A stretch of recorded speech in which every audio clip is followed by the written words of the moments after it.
If you have found your way to this video tonight, I think a part of you already knows why. You are feeling heavy, heavier than you have told anyone. From the outside, your life looks the same as it always did. But on the inside, something has gone quiet and strange and unfamiliar. The things that used to excite you does not make you happy anymore. The doors you used to push on do not seem to open. And underneath it all, there is a feeling you cannot quite name, a sense that something is ending, even though nothing has visibly happened. And you are afraid, because you do not know if this is the end of your life as you knew it, or the beginning of something you cannot yet see. I want to tell you something, gently, before we begin. What you are feeling is not random, and it is not a breakdown, and it is not proof that you have failed. Carl Jung spent his life mapping exactly this territory, the strange, disorienting passage a person moves through right before their whole life changes. And he found that it is not one single event. It is a sequence, a series of stages, each with its own particular kind of darkness, its own particular fear, and its own particular doorway out. Most people move through these stages blind. They do not know which one they are in, so they mistake the descent for depression, the shadow for madness, the loss of their old relationships for failure. And because they cannot name where they are, they get stuck, sometimes for years. So tonight, I am going to do something different. I am going to walk you through all 5 of these stages, one by one, so that you can find yourself on the map. And for each one, I am not just going to describe it, I am going to give you the way out. The specific practice, the specific shift that lets you move through that stage instead of drowning in it. Because knowing which stage you are in is only half of it. The other half is knowing what to do while you are there. Stay with me all the way to the end, because the stages are not what you think, and the order is not as fixed as it seems, and the version of you waiting on the other side of all of this is closer than you have let yourself believe. Let's begin at the very first crack, the one almost no one recognizes when it happens. But first, I want to answer a question that may already be forming in you, because it matters. How do you know that what you are going through is this, the final phase, the great transformation, and not simply an ordinary hard time? Life is full of ordinary hard times, after all. Difficult seasons, bad years, stretches of stress and grief and struggle that pass and leave you essentially the same person you were before. Those are real, and they are painful, but they are not what we are talking about tonight. So how do you tell the difference? Here is how Jung would have you tell. An ordinary hard time happens to you. Something external goes wrong, and you suffer, and eventually it resolves, and you return to yourself. But the final phase does not come from the outside, it rises from within. Its defining mark is not that your circumstances have gotten worse, but that your relationship to your own life has changed, even when nothing external has changed at all. In an ordinary hard time, you want your old life back, and you grieve its disruption. In the final phase, you cannot want your old life back, because some part of you has already outgrown it, and the deepest source of your suffering is that you can no longer fit inside a life that used to fit you perfectly. That is the signature. Not that something has gone wrong out there, but that something has shifted in here. Some center of gravity, some fundamental sense of who you are, and now the whole architecture of your life feels a half size too small. An ordinary hard time asks, how do I get through this and get back to normal? The final phase asks a different and more frightening question. What if there is no going back to normal? What if normal was the very thing I was meant to outgrow? If you have felt that question moving underneath your suffering, that quiet, terrifying suspicion that you are not meant to return to who you were, that whatever is happening is not an interruption of your life but a transformation of it, then you are almost certainly in the passage Jung mapped. And everything I am about to tell you is for you. There is one more thing that distinguishes this passage from ordinary suffering, and it is strangely comforting once you understand it. Ordinary hard times tend to be loud. They come with clear external causes you can point to: a loss, a failure, a betrayal, a diagnosis. But the final phase is often eerily quiet and causeless, and that is exactly what makes it so disorienting. People come to it saying, "I have no reason to feel this way. My life is fine. Nothing is wrong." And yet I feel this vast unease, this sense that something enormous is happening or about to happen, and I cannot explain it to anyone because there is nothing to point to. If that is you, if you have been suffering without a reason the world would accept as valid, suffering in a life that looks entirely fine from the outside, then please hear this. The absence of an external cause is not evidence that your suffering is irrational. It is evidence that your suffering is coming from a deeper place than external causes. It is coming from the self, and the self only stirs like this when it is preparing to be reborn. Number 1. The mask cracks. The first crack of an old reality. The first stage does not announce itself. That is the first thing you have to understand about it. It does not arrive with a catastrophe. There is no single terrible day you can point to. Your job is still your job. Your relationships are still intact. Your routine still carries you from morning to night the way it always has. And yet, somewhere inside, a thread has come loose. You start to feel a quiet, persistent sense of being out of step with your own life. You go through the motions perfectly, and the perfection itself starts to feel like a lie. Jung had a word for the thing that is beginning to crack here. He called it the persona.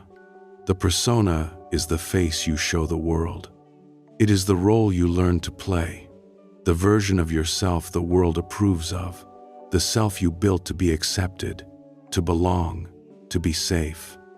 And I want to be very clear about something, because this is where most people misunderstand Jung. The persona is not a bad thing. It is not a flaw. It is a necessary and healthy structure. You need a persona to function in the world, to hold a job, to move through society, to meet the expectations that let you build a life. The persona is not the enemy. Everyone has one, and everyone needs one.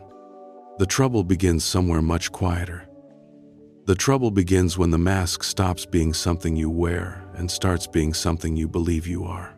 When you no longer simply present as competent, but privately believe your right to exist depends on being competent. When you no longer just act strong in front of others, but forbid yourself entirely from ever being weak. When your kindness is no longer an expression of who you are, but a desperate strategy to keep people from leaving. Layer by layer, year by year, these adaptations harden. And one day, without ever deciding to, you can no longer tell where the mask ends and you begin. The role has eaten the self, and you did not even notice it happening, because it happened so slowly, and because everyone around you applauded you for it the entire time. This is why the first crack is so disorienting, because from the outside nothing is wrong. You are, by every visible measure, doing well. And that is exactly what makes the emptiness so confusing. You have the thing you worked for, and it feels like nothing. You reach the achievement you chased for years, and the joy you were promised does not arrive. You sit at the gathering that used to light you up, and you feel yourself watching it from a great distance, like a stranger observing a life that is not quite yours. Most people, when this happens, reach for the nearest explanation. They tell themselves they are just tired, they are burnt out, they have lost their motivation, they need a vacation, a new goal, a change of scenery. But Jung would tell you something else is happening, something far more important.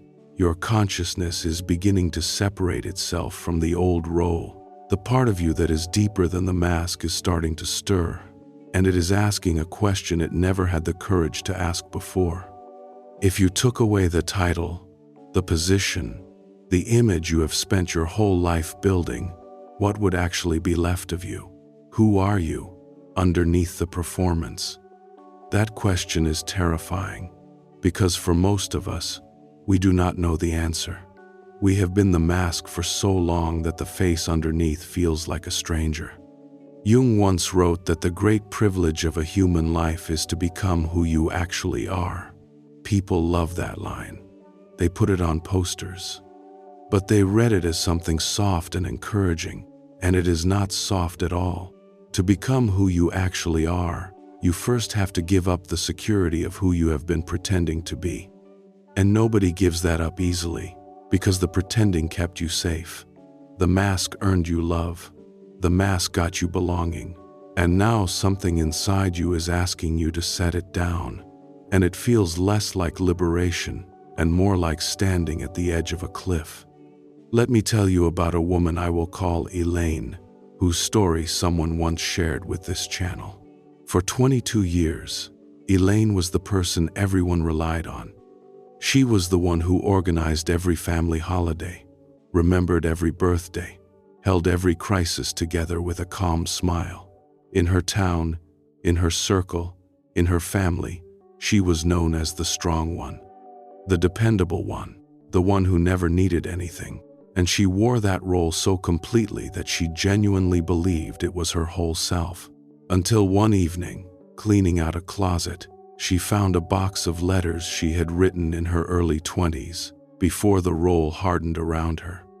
And in those letters was a young woman full of wild plans, strange opinions, hungers and dreams that had nothing to do with holding everyone else together. Elaine sat on the floor of that closet and read her own handwriting, and she did not recognize the person who had written it.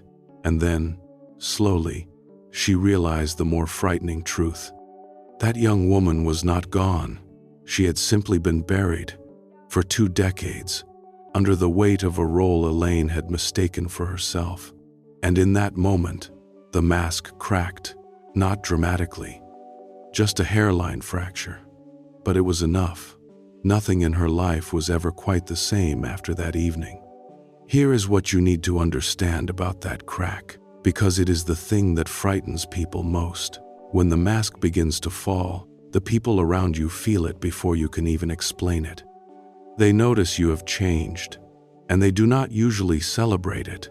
They say you have become distant, difficult, less agreeable than you used to be. They worry about you, or they pull away, or they try, sometimes without even knowing they are doing it, to push you back into the old shape.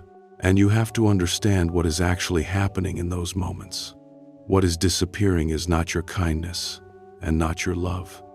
What is disappearing is the compulsive habit of living to please everyone but yourself. The people who benefited most from your mask are the ones who will protest its cracking the loudest. I want to give you a second face for this, a different kind of mask, because it does not only crack in the people everyone calls strong. There was a man someone once described to me, a man I will call Peter, who wore the opposite mask. Peter was the funny one, the easy one, the one who could walk into any room and make everyone comfortable, who never had a bad day, who turned every heavy moment light with a joke. People loved him for it. He was invited everywhere. And Peter believed, all the way down, that this was simply who he was, a naturally happy man, until a season came when the joke stopped landing in his own chest. He would make the whole table laugh and feel nothing. He would be the life of the party and drive home in a silence so total it frightened him. The mask of lightness had cracked, and behind it Peter found something he had been hiding from himself for 30 years, a deep and patient sadness that the humor had been built, brick by brick, to cover. His mask was not strength, it was cheerfulness, but it worked exactly the same way, and it cracked exactly the same way, and it left him standing in exactly the same disorienting silence. Why does anyone get stuck here, in this first stage? sometimes for years, because the crack in the mask does not come with instructions, and the ego is terrified of a life without instructions. For as long as you can remember, the persona has answered every question for you. What should I say? How should I feel? What should I want? Who should I be in this room? The mask answered all of it automatically, and you never had to face the vertigo of not knowing. So when the mask cracks and the answers stop coming, the emptiness where they used to be feels like danger. And the ego, which craves the familiar above almost everything, will do nearly anything to make that danger stop. It will rebuild the mask. It will find a new role to hide inside. It will convince you that the whole crisis was just tiredness, and that what you really need is to try harder at being the person you already were. That is the trap of the first stage, not the cracking. The rebuilding, the quiet, panicked reach for a new mask the instant the old one fails. And then comes the part that keeps people trapped in this first stage for years, the silence after the mask slips. Because for your entire life, the persona did not just protect you, it guided you. It told you what to say in every situation, how to behave, what to want, which goals to chase to earn approval. It was an operating system.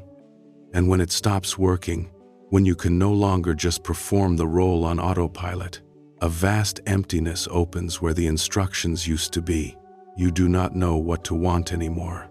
You do not know how to act. And that emptiness is so uncomfortable that most people do the one thing that keeps them stuck. They run back to the old life. They pick the mask back up. They return to the role, not because it fits, but because the emptiness of not having it is unbearable. Jung understood this completely.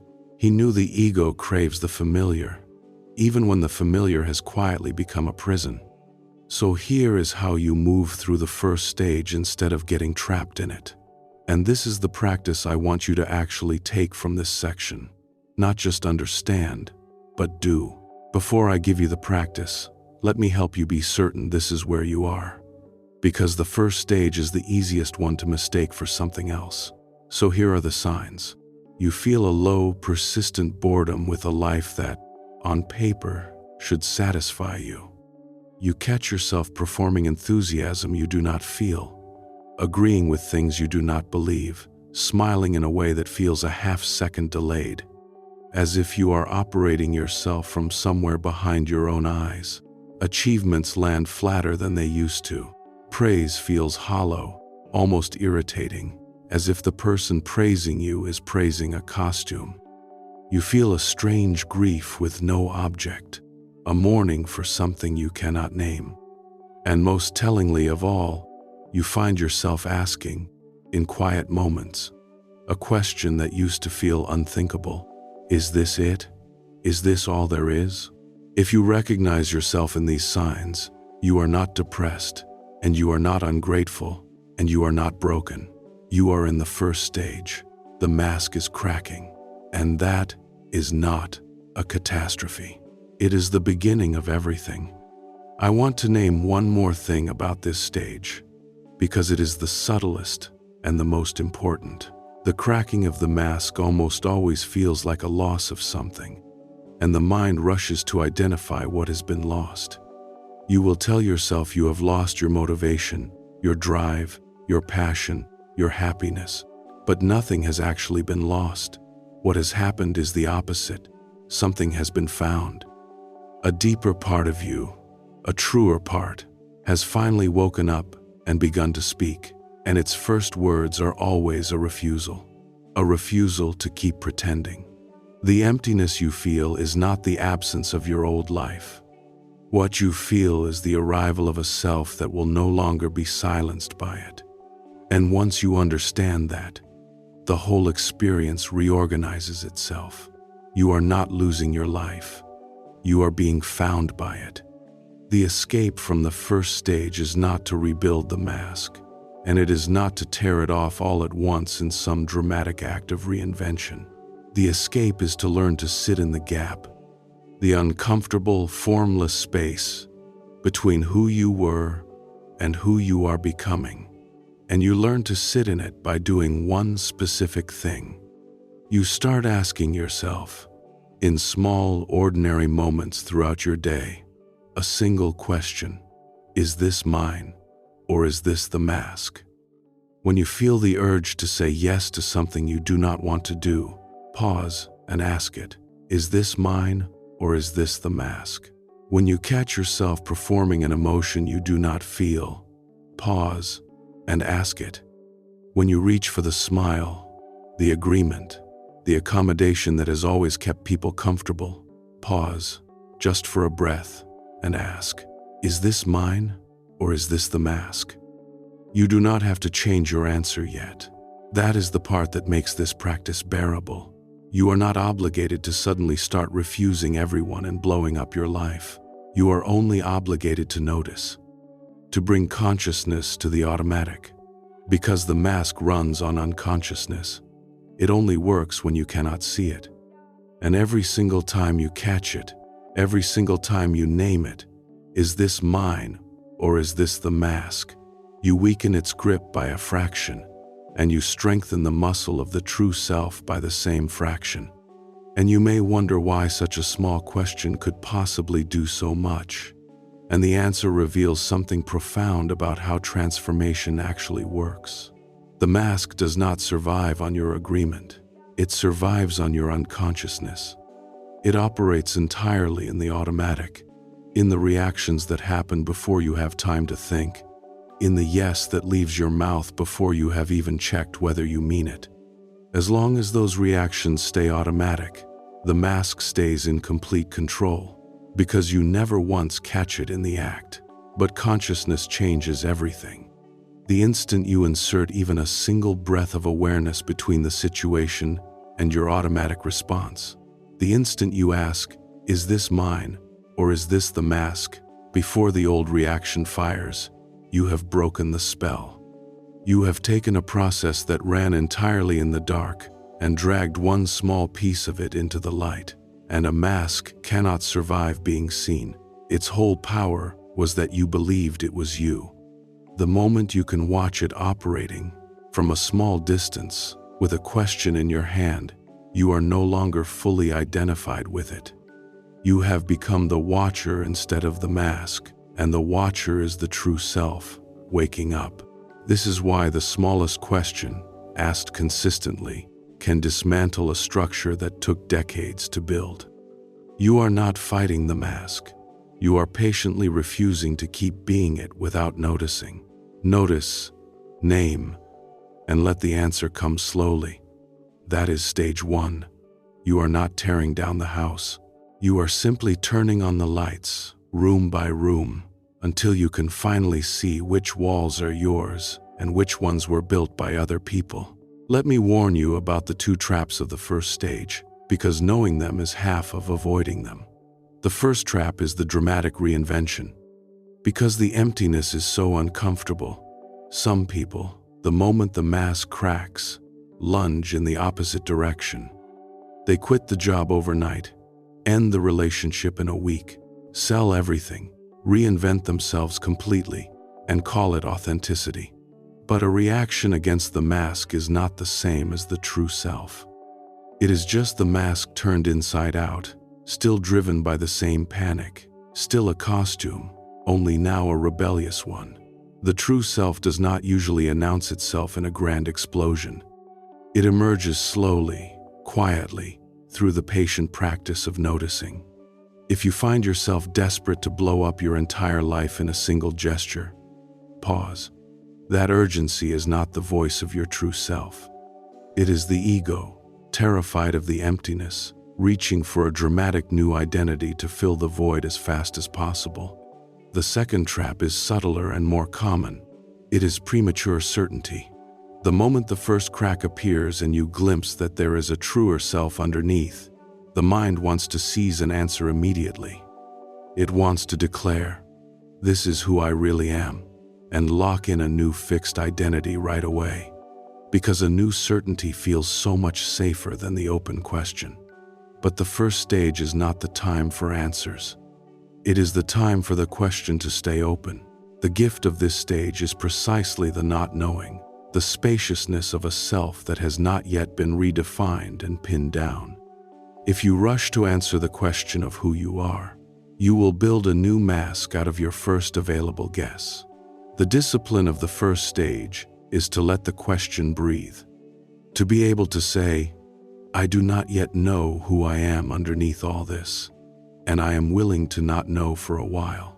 That willingness is the doorway. Every premature answer slams it shut. And as you do this, something quiet begins to happen. The psychological energy that used to go entirely into maintaining the perfect image starts to come loose. It starts to flow back toward the deepest and most fundamental question a person can ask. Not what will make them approve of me, but what actually makes me feel alive. That question is the compass for everything that comes next. And once it wakes up in you, it does not go back to sleep. People always want to know how long the first stage lasts. And the honest answer is that it lasts exactly as long as it takes you to stop reaching for a new mask. For some people, the crack appears and they spend a decade sealing it over and over, building mask after mask, chasing role after role, each one promising to finally be the real them, each one cracking again in time. For others, the crack appears and they have the rare courage to simply let it stay open, to sit in the discomfort of not knowing who they are without rushing to answer it. And for them, the first stage can pass in a single season. What determines the difference is not intelligence or strength or luck. It is your relationship with uncertainty. The people who move through the first stage quickly are the ones who can tolerate not knowing, who can stand in the open question of who am I without a mask and not panic. That tolerance is a muscle. And every time you catch the mask and choose not to immediately rebuild it, that muscle grows a little stronger. There is a beautiful old image for this stage, the image of a snake shedding its skin. The snake does not shed because something is wrong with it. It sheds because it has grown, and the old skin, which once fit perfectly and protected it faithfully, has become too small for the creature it is becoming. And there is a vulnerable, dangerous period in the middle of the shedding, when the old skin is loose and the new skin is still forming and soft, when the snake is exposed and raw and cannot yet defend itself well. That is the first stage. The old skin of your identity is loosening. It served you. It protected the smaller self you used to be, and now it is coming away because you have outgrown it. The rawness you feel is not damage. It is the tenderness of new skin that has not yet hardened. And the worst thing you could do in that moment is try to climb back into the old skin you have already outgrown. It will not fit, and forcing it will only suffocate the new self trying to form underneath. So before we move to the second stage, I want you to look honestly at your own life. Which mask is beginning to crack for you? Is it the strong one? The one who is never allowed to need anything? Is it the successful one, whose worth depends on the next achievement? Is it the agreeable one, who says yes to keep the peace and swallows the no? Down in the comments, name it. Just one word for the mask that is cracking. Say persona, if the role has simply become too heavy to carry. Say cracked, if you can feel it truly breaking. Or say awake, if you are ready to set it down and step into what comes next. Naming it is not a small thing. It is the first conscious act of the whole journey, and it might be the exact word another lost soul needs to see tonight to know they are not alone. But here is what nobody warns you about. When the first mask finally falls away, you do not step out into the light. Not yet, because on the other side of that crack is not clarity. It is a deeper darkness than the one you just left, a darkness where every old definition of yourself dissolves completely, and for a while, you are no one at all. That darkness is the second stage. and it is the one that breaks the most people. So let's walk into it together, carefully, so that this time you will know exactly where you are. Number 2, the descent. The night when every light goes out. So the mask has cracked, and you expected, maybe, that on the other side of it you would find some clear new version of yourself, some bright and obvious direction. Instead, you found this: a silence, an emptiness, a strange, gravityless place where none of the old landmarks work anymore, and no new ones have appeared. You no longer know who you are. You no longer know what you want. You no longer know where you are supposed to be going. And the world keeps moving at its usual speed all around you, while you feel suspended, motionless, lost in a fog that will not lift. Jung was fascinated by this stage, and he borrowed an ancient image to describe it. He called it the night sea journey. It comes from old myths, the ones where the hero is swallowed by the whale, or sails out onto a black ocean at night with no stars to steer by. It is the descent, the passage of the soul down into the dark waters of the unconscious, cut off completely from the familiar rhythm of the daylight world. And it feels, while you are in it, exactly like drowning. Like something has gone wrong that can never be fixed. Like you are falling behind everyone else while your own life grinds to a halt. I need you to hear this clearly, because it is the thing that will get you through this stage. The descent is not a malfunction. It is not depression, though it can look like it. It is not you failing at life, though it can feel like it. The descent is a necessary phase of transformation, as necessary as any other. This is the part of the passage that no one wants to talk about, because it cannot be made pretty, and it cannot be rushed, and it cannot be skipped. Think about what actually happens to a caterpillar inside the cocoon. We tell that story to children as if it is gentle, a soft little sleep and then wings. But that is not what happens. Inside the cocoon, the caterpillar does not simply grow wings onto its old body. It dissolves. It releases enzymes that break its own body down into a formless liquid. For a time, inside that cocoon, there is no caterpillar and there is no butterfly. There is only a kind of living soup, a complete undoing, a total loss of the old form before the new one can begin to organize itself. From the outside, if you could see in, it would look like death. It would look like the creature had destroyed itself. But it is not death. It is the only way the transformation can happen. The old form has to completely dissolve before the new one can take shape. Your descent is that dissolving. The reason you feel formless is that you are, in a sense, formless right now. The old self, the one built around the mask, is breaking down into its raw materials. And there is no version of this transformation where you get to keep the old self intact and simply add a better one on top. It does not work that way. The caterpillar does not get to stay a caterpillar and also become a butterfly. Something has to be given up. Something has to dissolve. And that dissolving is what you are feeling as emptiness. Let me tell you about a man I will call Daniel. For 16 years, Daniel was a photographer, and a good one. His work was his identity, his passion, the thing that made him feel most alive and most himself. And then one year, after finishing the biggest project of his career, something went out in him. He picked up his camera and felt nothing. He looked at the world he used to find endlessly beautiful and saw only flat, gray surfaces. The inspiration that had carried him for 16 years just vanished, with no explanation and no warning. For nearly a year, Daniel could not work. He turned down every project. He stopped seeing his friends. He spent long, empty days alone in his apartment, surrounded by cameras he could not bring himself to touch, convinced that whatever had made him an artist was gone forever and was never coming back. He was certain he was finished.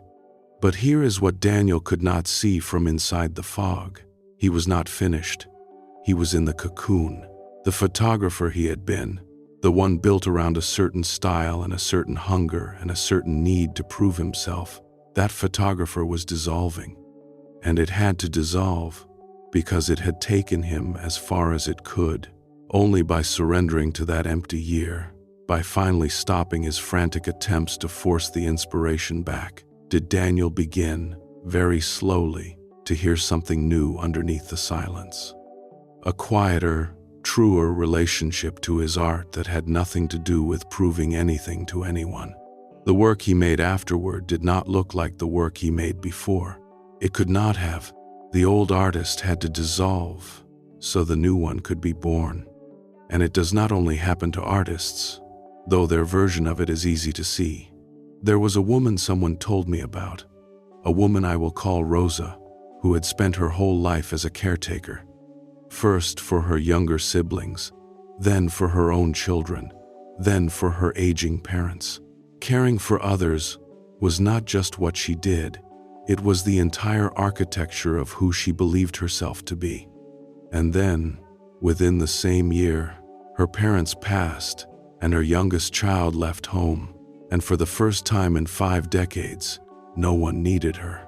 Rosa did not feel free. She felt as if she had been deleted. The descent that followed was not gentle.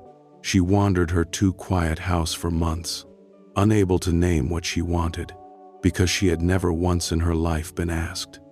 Her old self, the self that only existed in relation to other people's needs, had dissolved because there was no longer anyone to need her. And she was terrified, because she did not yet understand that the emptiness was not the end of her. It was the first time in 50 years that there was finally room inside her life for a self that existed for its own sake. The reason so many people get trapped in the descent is that our entire culture has taught us that emptiness is an emergency. We are trained from childhood to treat any moment of stillness, any gap, any silence, as a problem to be solved immediately. So when the great emptiness of the descent arrives, every instinct we own screams that something has gone catastrophically wrong and must be fixed at once. And there is an entire world waiting to help us fix it. An endless supply of distraction, stimulation, numbing, and noise, all of it promising to fill the void. The person who gets stuck in the descent is not weak. They are doing exactly what they were trained to do, treating a sacred process as a malfunction, and reaching, over and over, for the thing that makes the emptiness stop, never realizing that the emptiness was not their enemy but their chrysalis. Jung wrote something about this stage that I want you to carry with you, because it is one of the truest things he ever said. He said that there is no coming to consciousness without pain. Let that land for a moment. The pain of the descent is not a sign that something has gone wrong. The pain is the process. That pain is the very pressure that breaks down the hard shell of the old ego, the proud, defended self that thought it had everything figured out. That shell will not dissolve gently. It has to be broken. And the breaking hurts.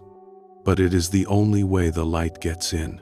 And this is exactly where most people make the mistake that traps them in the descent for far longer than they need to be there. They cannot tolerate the emptiness, so they try to fill it. They reach for anything that will make the void stop echoing. They numb themselves. They distract themselves. They throw themselves into busyness, or substances, or endless scrolling, or a new relationship, or any source of stimulation that will drown out the silence for a few hours. And every single time they do that, they interrupt the dissolving. They pull the half-formed self back out of the cocoon before it is ready. And so the transformation stalls and has to begin again. And the descent stretches on and on, not because it was meant to, but because they keep refusing to let it finish its work. So here is your practice for the second stage. And I want to warn you, it is the hardest practice in this entire video, because it asks you to do the one thing every instinct in your body is screaming against. It asks you to stay, to not fill the emptiness, to let the descent do what it came to do. Let me first help you recognize that you are truly here, in the descent, and not somewhere else, because this stage in particular gets mislabeled and mistreated more than any other. The signs of the descent are these: a pervasive loss of meaning, where the things that used to matter stop mattering without any dramatic reason. A heavy fatigue that sleep does not touch, because it is not the body that is tired but the soul. A sense of being suspended outside the flow of ordinary life, watching everyone else move at a speed you can no longer match. Time feels strange, thick, slow. You cannot picture the future. You cannot remember what you wanted. The color has drained out of things. And there is a deep primal fear underneath it all. The fear of the void, the oldest fear there is. The fear that if you stop moving, you will cease to exist. I have to say something carefully here, because it matters. The descent can look, from the outside and from the inside, almost exactly like depression, and I am not here to tell you it never is. If you are in real darkness, if you cannot function, if you are in danger, please reach for a real human being, a doctor, a therapist, someone who can sit with you in it. The night sea journey and clinical depression are not enemies of each other, and getting support is never a betrayal of the process. What Jung offers is not a replacement for that care.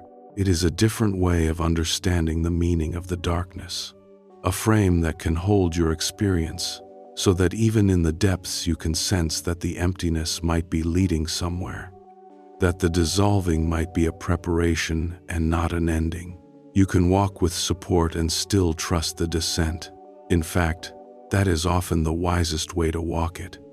The reason it matters so much to name the descent correctly is that what you believe about your darkness changes how you move through it. If you believe the emptiness is a permanent verdict on your life, you will fight it, and the fighting will exhaust you and lengthen it. But if you can hold even faintly the possibility that this dissolving is the cocoon and not the coffin, something in you relaxes. You stop clawing at the walls. You begin, tentatively, to float. And it is in the floating, not the fighting, that the descent finally begins to do its quiet, transformative work. Here is how you do it, concretely. When the emptiness rises, and it will rise, especially in the quiet hours, do not immediately reach for the thing that numbs it. Instead, set aside a small, contained amount of time, 10 minutes. Just 10 minutes. And in those 10 minutes, you do nothing. You do not distract. You do not fix. You do not try to think your way to an answer. You sit with the emptiness, and you let it be there, and you breathe. And then, gently, you turn toward it, the way you would turn toward a frightened person, and you ask it 2 questions. Where did you come from? And what are you trying to show me? And then you listen, not for a voice, for a feeling, for an image, for a memory that rises, for whatever the emptiness has been trying to say all this time while you were too busy running from it to hear. This is not meditation to make the emptiness go away. That is the crucial difference. You are not trying to feel better. You are trying to feel truly, to finally stop fleeing the one experience that has something to teach you. And here is what you will discover, if you can stay just a little longer than is comfortable. The emptiness is not empty. Jung understood this. He knew that the darkness of the descent is not a void of nothing. It is a treasure vault, full to the brim with life energy, with buried intuition, with the strange dreams and suppressed feelings and forgotten parts of yourself that got locked away when you built the mask. That darkness holds everything you set aside to become acceptable. And the only way to reclaim it is to go down into the dark and be with it, without running, until it begins, slowly, to hand its treasures back to you. There are 2 mistakes people make in the descent, and both of them come from the same place. the sheer intolerance of the emptiness. The first mistake is the frantic search for a fix.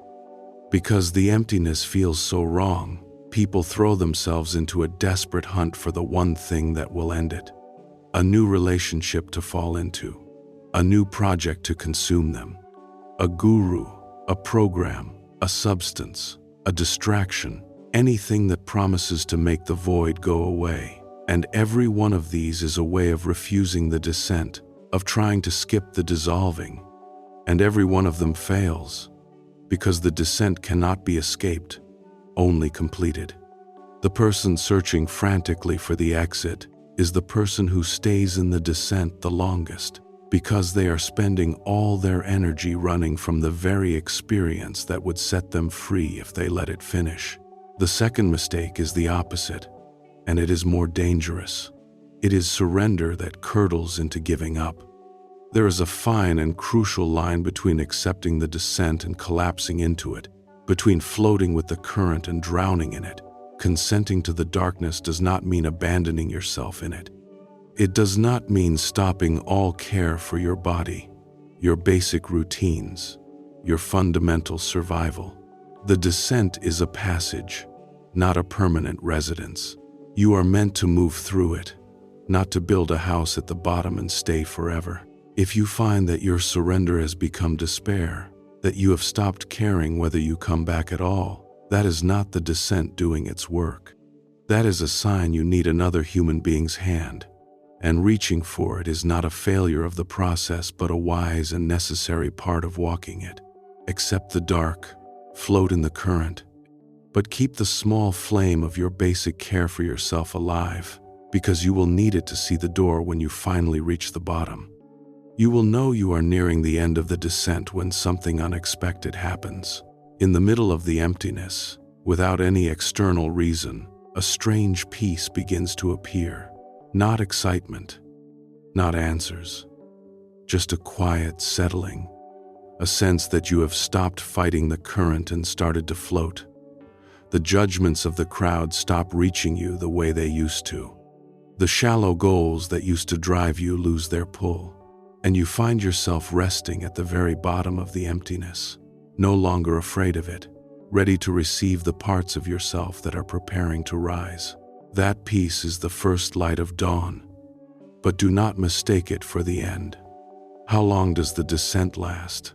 Longer than you want it to, and exactly as long as it needs to, and those are almost never the same length. The descent cannot be rushed, and that is the hardest truth about it, because everything in you wants to rush it.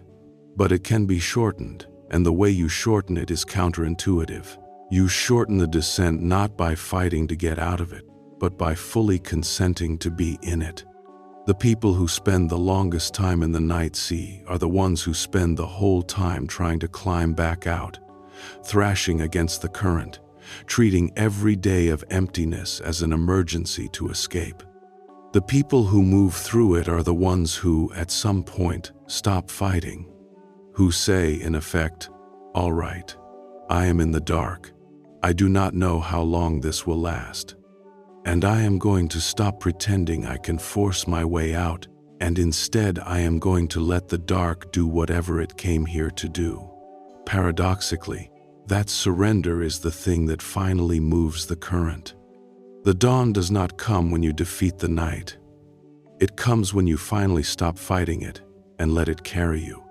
There is an old truth in this that every wisdom tradition seems to have discovered independently, which is that the way out is through, not around, not over, not back, through. You cannot go around your emptiness to get to your renewal. You cannot skip the dissolving and keep the wings.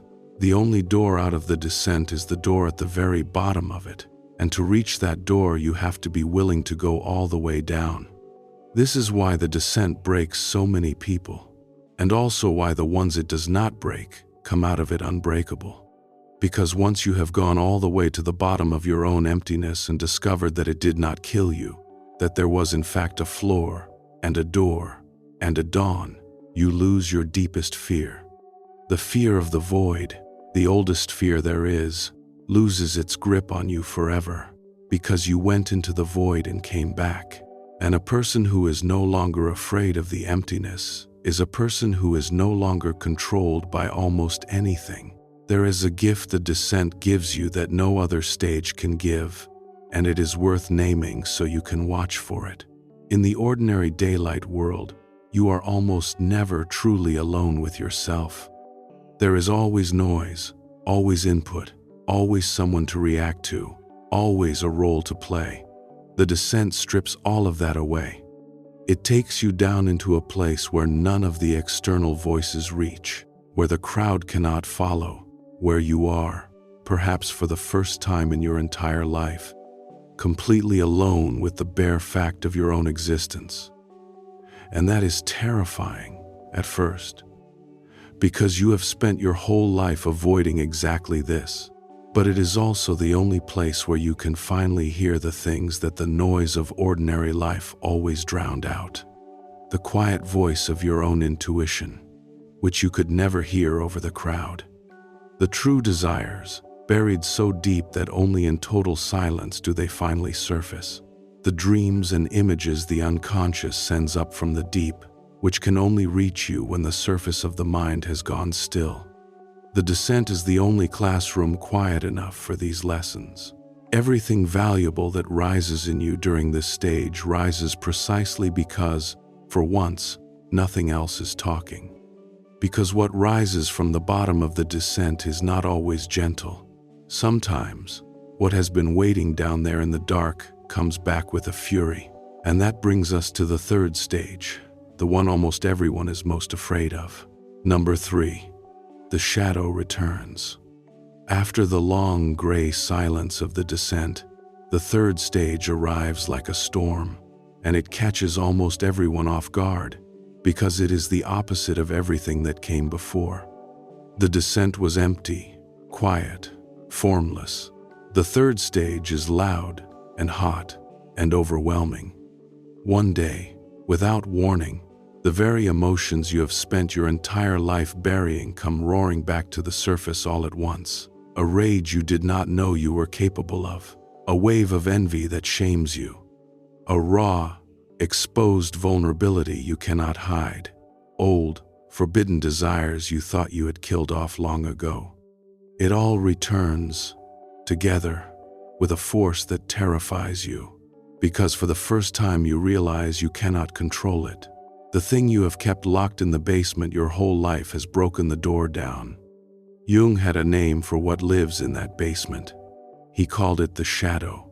And of all his ideas, this is the one I most want you to understand, because misunderstanding it is what destroys people at this stage. The shadow is not evil. The shadow is not the bad part of you that needs to be defeated. The shadow is simply everything about yourself that you were taught, somewhere along the way, was unacceptable. Every emotion your family punished, every desire your community shamed, every part of your natural self that got you rejected, or laughed at, or pushed away.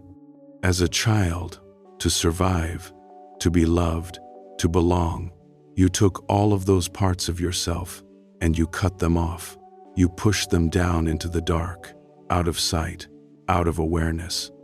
And you built your acceptable self, your persona, on top of the place where you buried them. But here is the thing that Jung understood that changes everything. The energy of those buried parts does not disappear. It cannot disappear. Psychic energy is never destroyed. It is only relocated. So everything you pushed into the shadow has been down there this whole time, not gone, but alive, accumulating, growing stronger in the dark, year after year, decade after decade, an entire hidden self living just beneath the floor of your awareness. And the third stage of transformation is the moment that buried self finally has enough pressure behind it to break through. The dam that held back the water for 30 years finally cracks, and everything comes flooding through at once. Before it breaks through all at once, the shadow usually announces itself in a quieter, sneakier way, and you have probably felt it without recognizing it. It comes through projection. You find yourself suddenly, disproportionately irritated by someone, a colleague who is arrogant, a friend who is selfish, a stranger who is loud or free or shameless in a way that makes your skin crawl. And the intensity of your reaction is the clue, because Jung understood that the traits that enrage us most in other people are very often the exact traits we have forbidden in ourselves. The arrogance you cannot stand in your colleague is your own confidence, buried and forbidden. The selfishness that infuriates you is your own unmet need, denied for so long that seeing it expressed freely in someone else feels like an assault. When you find yourself gripped by a hatred that seems too big for its cause, stop and look closely. You are very likely staring at a piece of your own shadow, wearing someone else's face. This gives you an extraordinary tool, if you are brave enough to use it. Your strongest, most irrational reactions to other people become a map of your own shadow. The next time someone makes you furious out of all proportion, or fills you with a contempt that feels strangely personal, or provokes an envy that burns more than it should, do not simply indulge the reaction. Turn it around. Ask yourself, honestly, what is it about this exact quality that I have forbidden in myself? The person whose confidence reads to you as arrogance may be showing you the confidence you were never allowed to have. The person whose freedom reads to you as recklessness may be holding up a mirror to the freedom you have denied yourself for years. This does not mean the other person is never actually at fault, and it does not mean you have to approve of everything that provokes you. It means that the sheer intensity of your reaction, the part that is too big for the situation, is almost always about you. And every one of those oversized reactions, properly examined, hands you another piece of the self you buried. Your irritations become a treasure map. Your hatreds point directly at the doors in the basement you have not yet opened. And then, when the pressure gets high enough, the shadow stops whispering through projection and simply takes over. It seizes control in a single explosive moment, a flash of rage over something small, a collapse into tears you cannot explain, a cruel word that flies out of your mouth and shocks even you. And afterward, you sit in the wreckage of the moment, stunned, asking yourself, where did that come from? That is not who I am. But Jung would gently correct you. It is exactly who you are. It is the part of you that you exiled so long ago that you forgot it was yours. And by refusing to acknowledge it, by pretending it did not exist, you handed it the power to control you from behind the scenes. Picture trying to hold a large ball underwater. That is what living with a denied shadow is like. You can do it. You can hold that ball down beneath the surface. But it takes constant force, constant vigilance, constant energy, every hour of every day. And the deeper you push it, the harder it pushes back. And the moment your attention slips, the moment you get tired, the moment life catches you off guard, that ball comes shooting up out of the water with all the force you spent years pressing into it, and it hits you square in the face. The explosive outburst you could not explain was the ball breaking the surface. It was not a random malfunction. It was the inevitable return of everything you worked so hard to hold down. Let me tell you about a man I will call Marcus. For 30 years, Marcus was known as the calmest man anyone knew. He never raised his voice. He absorbed every insult, every injustice, every provocation with a patient, gentle smile. His friends called him a rock. His colleagues came to him when they needed steadying. He was proud, deeply proud, of his composure, of the fact that nothing could shake him. And then one afternoon, a small thing went wrong at work, a mistake by someone on his team, the kind of thing that happened all the time. And something in Marcus broke. 30 years of swallowed rage came up all at once. He shouted. He swept things off his desk. He said things he could never take back, in front of everyone. And then he stood there shaking, horrified at himself, not recognizing the man who had just erupted out of his own body. That afternoon plunged Marcus into a crisis that lasted months. But it was the crisis that finally healed him, because it forced him to see the truth. His famous calm had never been calm at all. It had been suppression. His endless patience had not been strength. It had been fear. The fear that if he ever showed anger, if he ever set a boundary, he would be rejected and abandoned.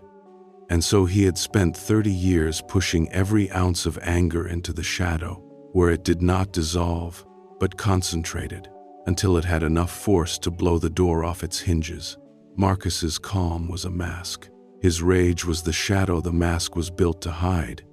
And only when the rage finally broke through was he able to begin the real work, which was not to bury it again, but to finally understand it, and make peace with it, and integrate it into who he was. The shadow does not only hide rage, though. It hides whatever you were most forbidden to be.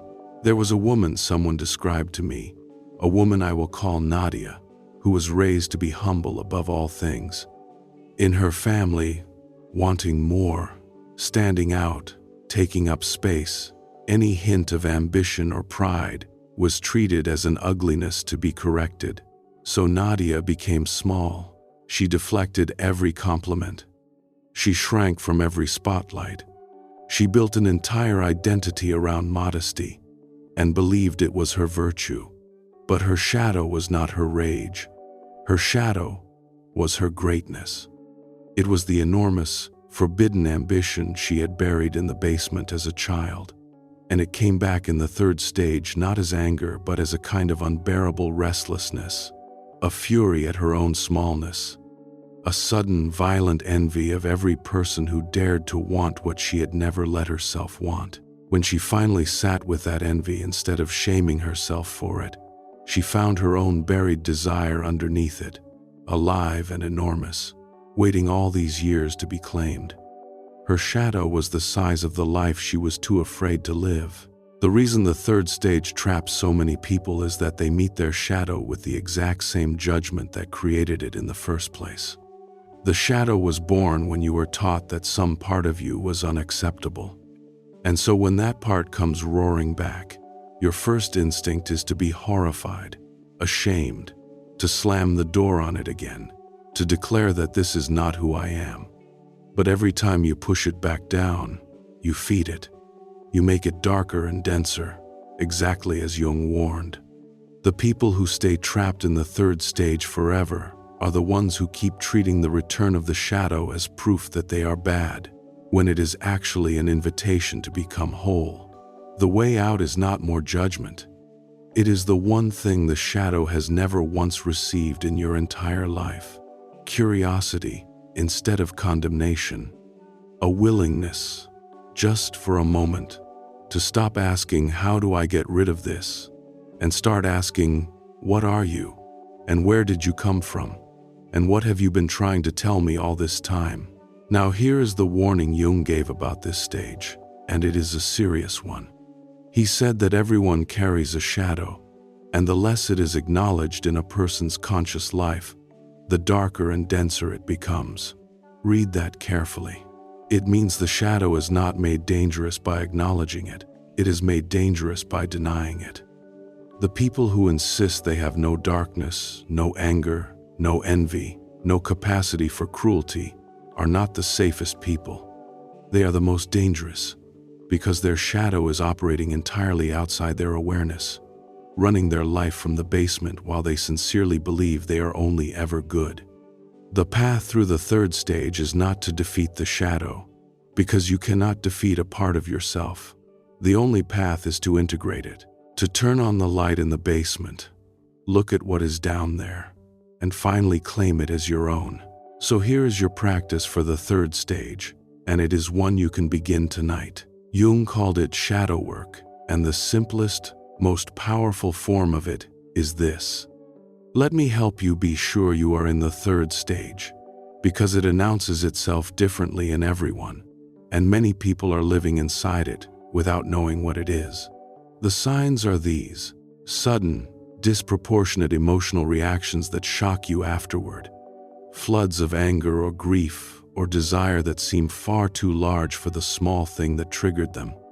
An intense, almost obsessive irritation with certain people. A hatred that feels bigger than they deserve. Old memories surfacing without invitation, especially the painful ones, the shameful ones, the ones you thought you had buried for good. Dreams that are vivid, disturbing, full of figures that frighten or confront you. A feeling of not being in control of your own inner weather, of being at the mercy of something rising up from underneath, and a deep sense of shame at what you are discovering lives inside you. A horror that you might not be the good person you always believed yourself to be. If this is you, take a breath, because I need you to hear this. You are not becoming a worse person. You are becoming a more complete one. The darkness was always there. You are simply, finally, brave enough to see it. Here is the reframe that transforms this entire stage, and I want you to hold it tightly. The return of the shadow is not the arrival of something bad. It is the return of something stolen. Everything down there in the basement was taken from you before you were old enough to consent. Your anger was taken when you were taught that good children do not get angry. Your desire was taken when you were shamed for wanting. Your voice was taken when you learned that being small kept you safe. The shadow is not full of your sins. It is full of your stolen aliveness. And the third stage, terrifying as it is the great homecoming, the moment all of that stolen life force comes flooding back to be reclaimed. You are not being invaded. You are being returned to yourself, all of yourself, including the parts they told you to leave behind. Get a notebook, a real one, that no one else will ever read.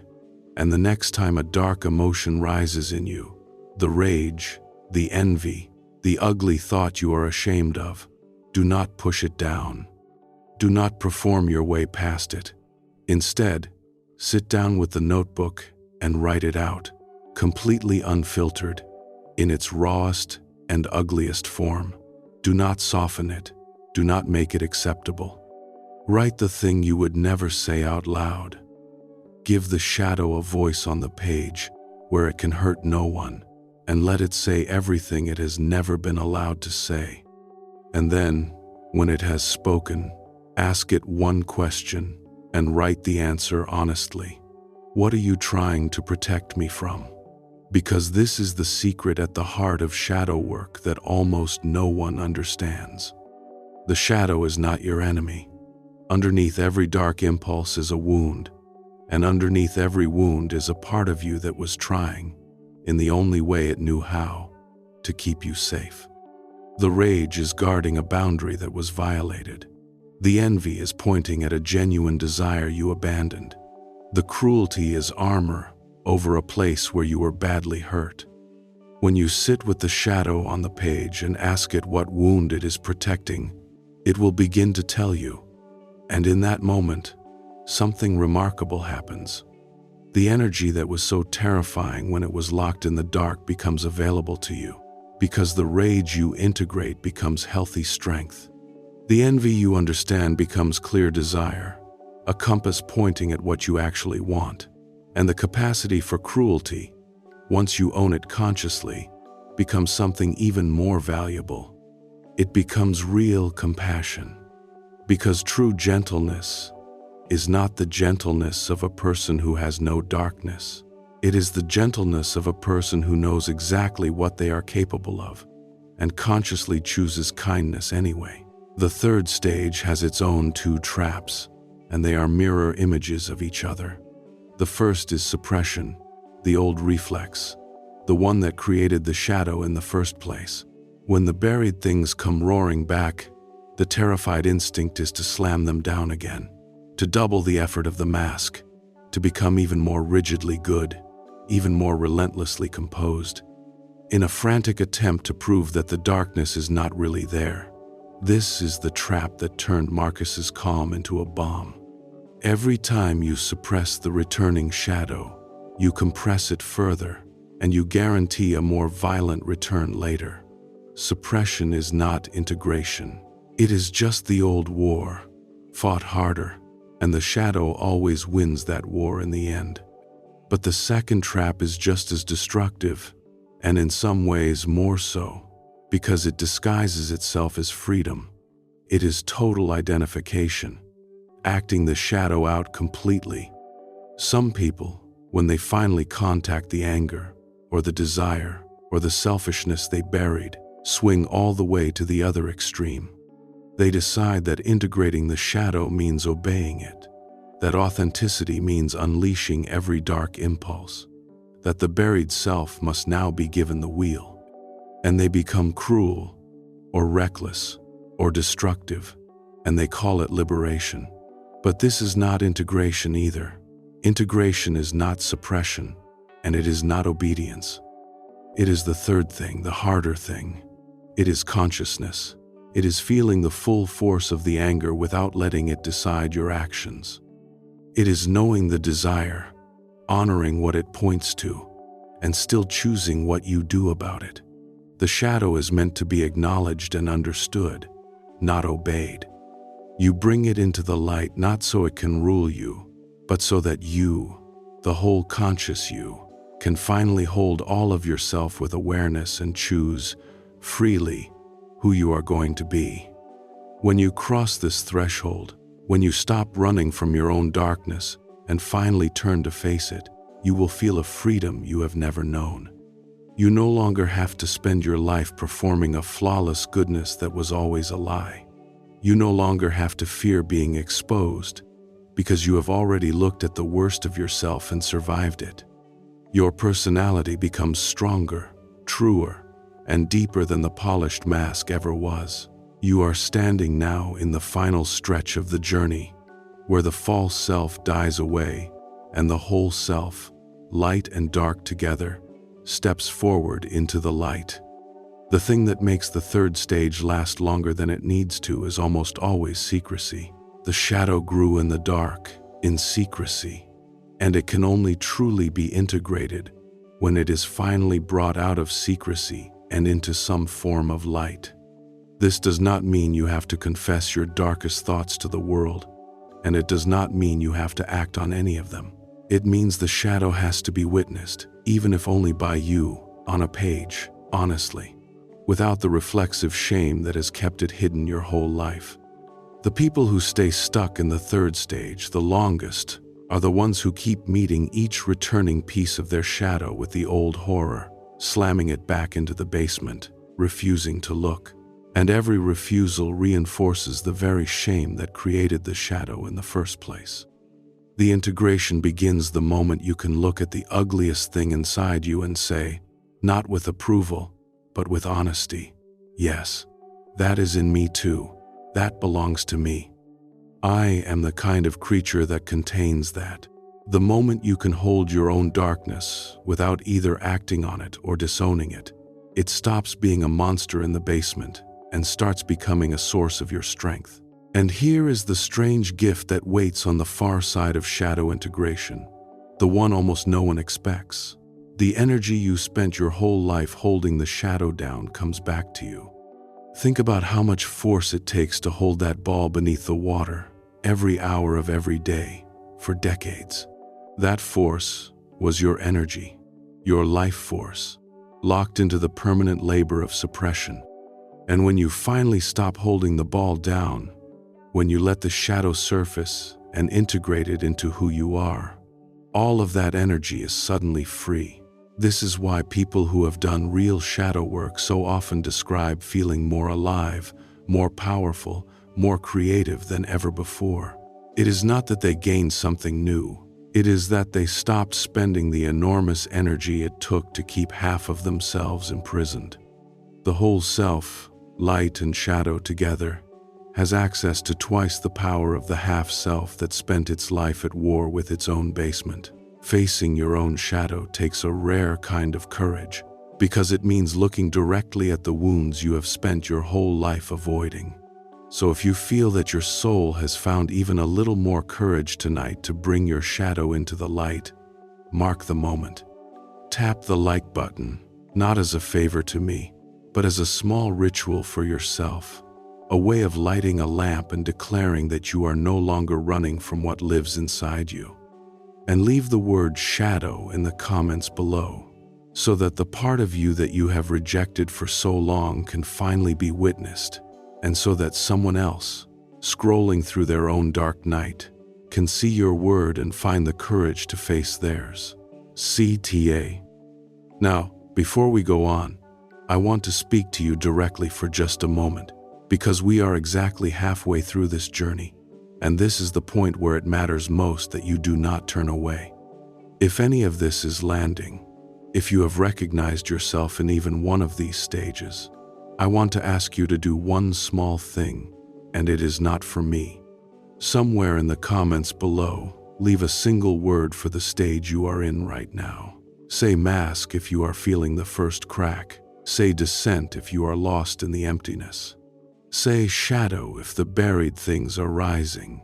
Say alone if you are watching your old relationships fall away. Or say reborn if you are stepping into the quiet on the other side. Leave that one word, not for me, but for the next person who scrolls to this exact moment feeling completely alone in the dark and needs to see that someone else is walking the same road.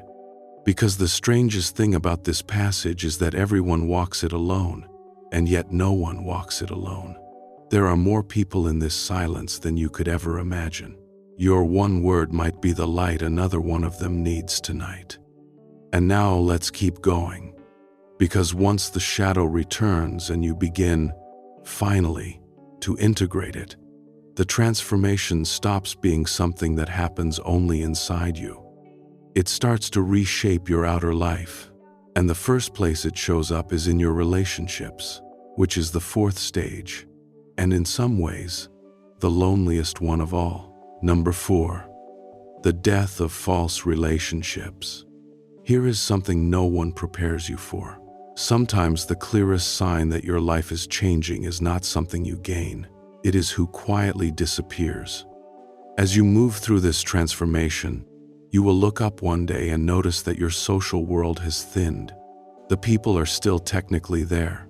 The names are still in your phone. But the life has gone out of the connections. You no longer feel the pull to force the conversations, to show up at the gatherings, to keep the friendships alive through sheer effort the way you used to. And from the outside, this looks like a loss. It looks like you are becoming withdrawn, isolated, antisocial. But Jung saw something completely different in this stage. Your ability to connect has not withered at all.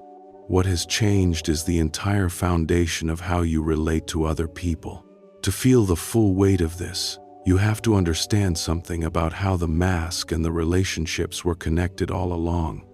When you were living behind the persona, every relationship you formed was formed by the mask, not by you. The mask went out into the world and made the friends, attracted the partners, built the connections. And so those relationships were built to fit the mask, to match its shape, to reward its performance. They were, in a very real sense, the mask's relationships, not yours.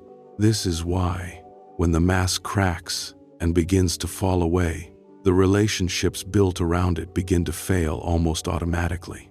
It is not that you are doing something to destroy them. It is that the very thing they were attached to, the performed self they formed around, is dissolving, and they have nothing left to hold on to. A relationship built around a mask cannot survive the removal of the mask, any more than a coat can keep its shape once the body wearing it steps away. And here is the grief inside the grief, the part that makes this stage cut so deep. It is not only that you lose the people, it is that you realize, sometimes for the first time, that these people never actually knew you. They knew the mask. They loved the mask, were loyal to the mask, showed up for the mask. And you, the real you, the face underneath, was never once seen by them in all those years. That realization is a specific and terrible kind of loneliness. The loneliness of understanding that you have been surrounded by people who were in a relationship with a version of you that was not real. But inside that terrible realization is also the seed of everything that comes next. Because now, for the first time, you have the chance to be known, actually known. Not the mask, but the face.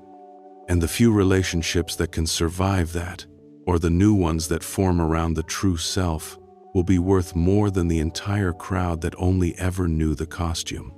To understand this, you have to understand something a little painful about how most human relationships actually form.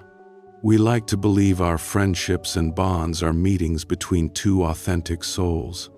But if you look honestly, most relationships do not begin that way. They begin from need, the need to be accepted, the need to belong, the need to feel safe, or important, or validated, or simply not alone. As long as your inner world is organized around those needs, you will bond with almost anyone who meets them. Anyone who makes you feel accepted becomes precious to you, not necessarily because of who they are, but because of what they give you, and there is no shame in this. It is simply how most connection works when a person has not yet met themselves. But as you move through the final stages of transformation, your inner center of gravity shifts. You stop needing other people to tell you that you are worthy. You stop treating their approval as the condition for a relationship. You stop trading pieces of yourself for the feeling of belonging. And the moment that shift happens, something inevitable follows. The relationships that were built entirely on the old dynamic begin to lose their foundation, because they were never really connections between two whole people. They were arrangements, exchanges. And when you stop holding up your end of the exchange, the whole structure quietly collapses. This is why the pain of the fourth stage is such a specific and disorienting kind of pain. It is not just the pain of losing people. There is a stranger pain in realizing that many of your relationships were built on a version of you that no longer exists. The friend who loved you for your endless availability pulls back the moment you start protecting your time. The people who were comfortable with your constant agreement find you unrecognizable the first time you say no. Even the ones who used to comfort you in your helplessness grow strange and distant when they watch you handle your own storms without them. On the surface, they will tell you that you have changed, and they will say it like an accusation. But underneath, what is really happening is that they are grieving. They are grieving the loss of a dynamic that let them relate to you on their terms. They are not mourning you. They are mourning the role you used to play in their lives. Jung once observed that loneliness does not come from having no one around you. It comes from being unable to speak the things that feel most important to you. Sit with that, because it turns everything you think you know about loneliness upside down. The deepest loneliness is not the loneliness of the empty room. It is the loneliness of the crowded room where you cannot be yourself. It is sitting among people who know you, laughing at the right moments, playing your role perfectly, while the truest part of you stays hidden and unspoken and completely alone. Many people spend their entire lives in that second kind of loneliness, surrounded by others and starving. And what happens in the fourth stage is that you lose the ability to keep doing it. Your soul will no longer accept the trade. It will no longer sacrifice your authentic self just to hold onto a sense of belonging. This is not you becoming cold. It is you becoming unwilling to abandon yourself for company. That is not a loss of love. That is a raising of the standard for what love has to be. Consider the writer Hermann Hesse, whose whole body of work was shaped by the ideas of Jung. After his early success brought him fame and a wide circle of admirers, Hesse did something that looked, from the outside, like self-sabotage. He withdrew. He pulled away from the relationships and the environments that had brought him recognition, and he entered a long, quiet period of turning inward, of dialogue with his own depths. To the people around him, it must have looked like a man retreating from his own success, isolating himself, losing his way. But that period of apparent loss was the exact soil from which his greatest work grew. The books that came out of that withdrawal, the ones about the long journey of finding the true self, reached a depth he could never have touched while he was still surrounded by the crowd. His isolation did not diminish him. It made the space that a deeper life needed in order to be born. But you do not have to be a famous writer for this to happen to you. And the ordinary version is often more painful because it comes without any grand story to justify it. There was a man someone told me about, a man I will call Tom, who for 20 years was the center of a large and lively group of friends. He was the organizer, the host, the one whose house was always full. His whole sense of himself was built on being surrounded, and as he began to change, as he began to want deeper conversations than the group could hold, he watched the whole thing slowly dissolve. Not through any fight, just through a quiet, growing distance. The gatherings thinned, the invitations stopped, and for a long, hard season, Tom was genuinely alone, and he grieved it terribly, and he doubted everything, because the old friends had not been replaced by new ones yet. What he could not see, in the middle of it, was that the crowd had been a kind of noise he used to avoid ever meeting himself. And only in the silence they left behind did he finally become quiet enough that, when a few true friendships did eventually find him, he was actually able to be present for them, as a real person, for the first time in his life. The reason the fourth stage traps people is the timing of it, the cruel gap in the middle. The old relationships fade before the new ones arrive, and almost no one warns you about that gap. So, when you are standing in it, alone, belonging to nothing, it feels like proof that you made a terrible mistake. The fear whispers that you have thrown away real love for the sake of some abstract idea of authenticity, and that you will end up alone forever. And in that moment of doubt, most people do the thing that keeps them stuck. They rush back. They pick the old mask back up and force themselves into the old rooms and perform the old role, just to end the unbearable loneliness of the in-between. And in doing so, they trade the temporary loneliness of transformation for the permanent loneliness of the crowded room where no one knows them. The way through is to understand that the gap is not a sign of failure. The gap is the whole point. The gap is the empty space that has to exist before something true can move into it. In ordinary life, far from any famous name, this stage unfolds in the smallest and quietest of ways. An invitation arrives, and for the first time, you do not force yourself to go just because you are afraid of disappointing someone. A conversation goes on for hours, and you realize your mind has drifted away from it entirely, because it is built around competition and judgment and the picking apart of other people, and you have lost your appetite for it. You find that a few hours alone now feel richer than a night in a crowd. The people around you notice, and some of them decide you have become distant or arrogant or strange, and only you know the truth, which is that this quiet is not a rejection of the world. This quiet is the careful protection of a peace you fought hard to find. After years of living to the rhythm of everyone but yourself, I will not pretend this stage is not genuinely hard, because it is. It is the stage where many people waver and want to turn back. Because the old relationships are dissolving, but the new ones, the truer ones, have not yet arrived. And so you find yourself suspended in between, belonging fully to nothing. There will be nights when you question all of it. Nights when you wonder if you have made a terrible mistake, if it would have been easier, warmer, safer to just stay the person you used to be and keep the people you used to have.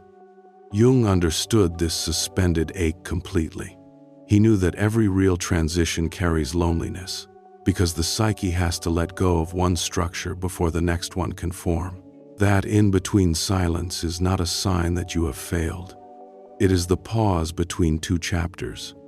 The old story has ended, and the next one has not yet been written, and the blank space between them is not empty. It is pregnant. So here is your practice for the fourth stage. And this one is less about doing and more about a deliberate reframing that you have to practice actively, because your fear will fight it. First, let me help you recognize that this is the stage you are in, because the loss of relationships is so painful that people rush to blame themselves for it before they understand what is happening. The signs of the fourth stage are these: a growing reluctance to attend the gatherings you used to never miss, a quiet exhaustion in conversations that used to energize you, especially the ones built on gossip or complaint or comparison, a new and unfamiliar craving for solitude, for hours alone that feel richer than nights in a crowd. Friendships that used to feel effortless now feel like work, like you are performing a version of yourself you have outgrown. People telling you that you have changed, that you have become distant, and a strange calm in you that does not rush to apologize for it. And underneath it all, a loneliness, but a specific kind. Not the loneliness of having no one, but the loneliness of no longer being able to be fully yourself with the people you have. If you recognize this, you are not becoming cold, and you are not becoming a worse friend. Your standard for connection is rising, and the relationships that cannot meet the higher standard are beginning, naturally, to fall away. I want to offer you one gentle correction that can save you enormous guilt in this stage. You are not leaving these people.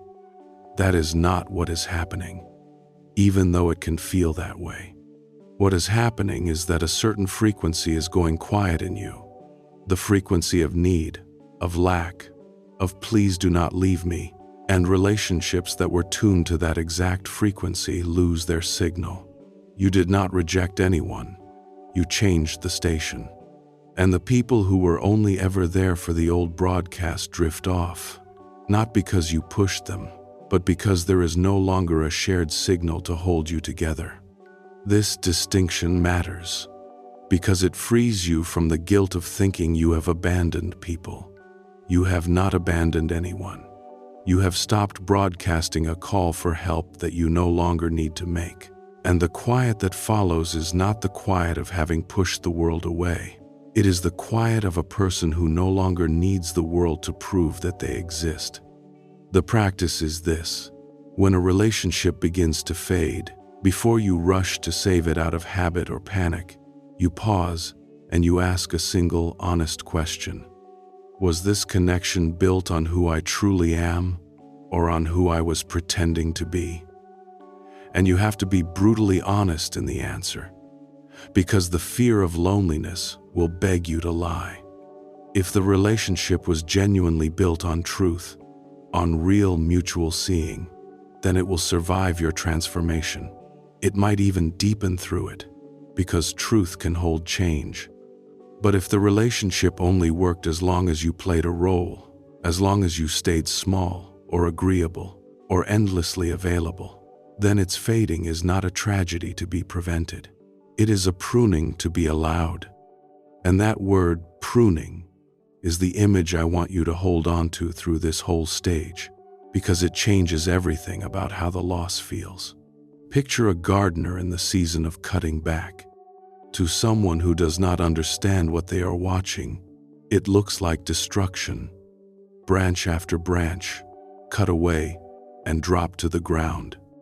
It looks like the gardener is harming the plant, stripping it bare, taking away its fullness. But anyone who understands how living things grow knows the truth. The pruning is not the opposite of growth. It is the condition for it. By cutting away the branches that drain the plant's energy without bearing fruit, the gardener frees that energy to flow to the branches that can actually thrive. The plant is not being diminished. It is being concentrated. It is being freed to become more fully what it is. Your relationships work by the same law. Losing some connections does not make your life poorer. In so many cases, it is the precise thing that makes room for the real ones to finally appear. Because as your inner world stops broadcasting the old signal of lack, of need, of please accept me, it begins to resonate on a completely different frequency. Be careful, though, of the two traps that wait in the fourth stage, because this stage is where good ideas get twisted into harmful ones. The first trap is using transformation as an excuse to discard people carelessly. There is a danger, once you understand that some relationships are meant to be pruned, of becoming ruthless with them, of deciding that anyone who challenges you or disappoints you or fails to keep pace with your growth is a false connection to be cut away. That is not discernment. That is the ego using the language of growth to justify its own coldness. True pruning is not cruel, and it is not hasty. It grieves the losses even as it allows them. It distinguishes carefully between a relationship that requires you to abandon yourself and a relationship that is going through a hard season and deserves your patience. Not every difficult relationship is a false one. Some of the truest relationships are the ones that survive the discomfort of your changing. Do not let the fourth stage make you callous. Let it make you honest. The second trap is mistaking every lonely feeling for proof that you are on the right path. Some people, in the fourth stage, romanticize their isolation. They begin to wear their loneliness as a badge, to see every severed connection as evidence of their superior depth, to hold themselves apart from others out of a quiet pride disguised as authenticity. But the goal of this stage was never isolation. The goal was truer connection. Solitude is a doorway, not a destination. If you find that your withdrawal has hardened into a permanent wall, if you have started to believe that no one is deep enough for you, that everyone else is shallow and you alone are real, then you have taken a wrong turn. The peace of solitude is meant to make you a better companion, not a lonelier one. It is meant to prepare you for deeper relationships, not to convince you that you no longer need any. Use the aloneness to come home to yourself, and then, from that home, open the door again to the few true people who are also, at last, ready to be real. And that new frequency draws different people who can meet the real you, because the real you is finally the one who showed up. The measure of your connection quietly shifts from quantity to quality. One conversation where you are truly seen becomes worth more than 100 pleasant, hollow encounters. One person who genuinely understands what you have walked through becomes more precious than a whole crowd that was always happy to applaud the mask, but never once knew the face behind it. And there is a quiet mathematics to this that most people never learn, because they spend their whole lives measuring connection by the wrong number. They count how many people know them, how many messages they get, how full their calendar is, how rarely they are alone, and they call a life rich if those numbers are high. But those numbers measure the reach of the mask, not the depth of the self. A person can be surrounded every hour of every day and be utterly unknown, and a person can have 3 true friendships in the entire world and be more deeply seen, more genuinely held, more truly companioned than the one with 1,000 acquaintances. The fourth stage is where you finally stop counting the wrong number and start feeling the right one. You stop asking how many and start asking how deep. And by that new measure, a life that looks smaller from the outside can be immeasurably richer from the inside. Because a single relationship in which you are fully known is worth more than any crowd in which you are only ever performed. So, if your circle has been shrinking lately, I want you to resist, with everything you have, the urge to read it as failure. Through the lens Jung gives us, a shrinking circle is very often a sign that the self has simply refused to keep maintaining bonds that exist only out of habit, or obligation, or the plain fear of being alone. What is ending is not your capacity to love. What is ending is the kind of love that required you to disappear in order to be accepted. And more often than you would believe, it is exactly that painful loss, that lonely, in-between silence, that turns out to be the final doorway before an entirely different and far truer life quietly begins. But to walk through that doorway, You have to survive the emptiness of the threshold without running back. What makes the fourth stage pass more gently is a single shift in what you expect from it. Most people enter this stage expecting to lose no one, and so every loss feels like a catastrophe and a failure. But if you enter it understanding that some losses are not failures but prunings, that some relationships were always meant to be seasonal, that the fading of a false connection is making room for a true one, then the same losses that would have devastated you become bearable, even meaningful. Nothing about the external events changes. The same people drift away either way.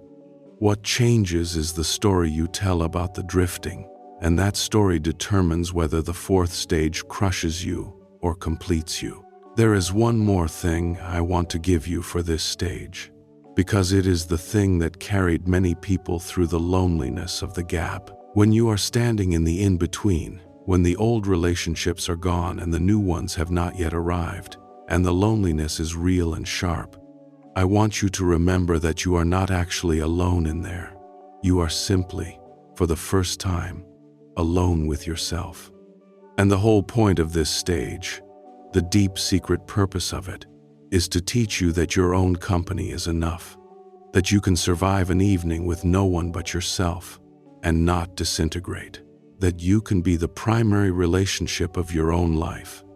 Because until you learn that, every relationship you have will be contaminated by need, by the desperate use of other people to escape the terror of your own company. The gap in the fourth stage is where you finally learn to be with yourself. And a person who has learned to be genuinely at peace alone becomes, paradoxically, the best possible person to be in a relationship with, because they come to others out of fullness and choice, never out of the desperate need to not be alone.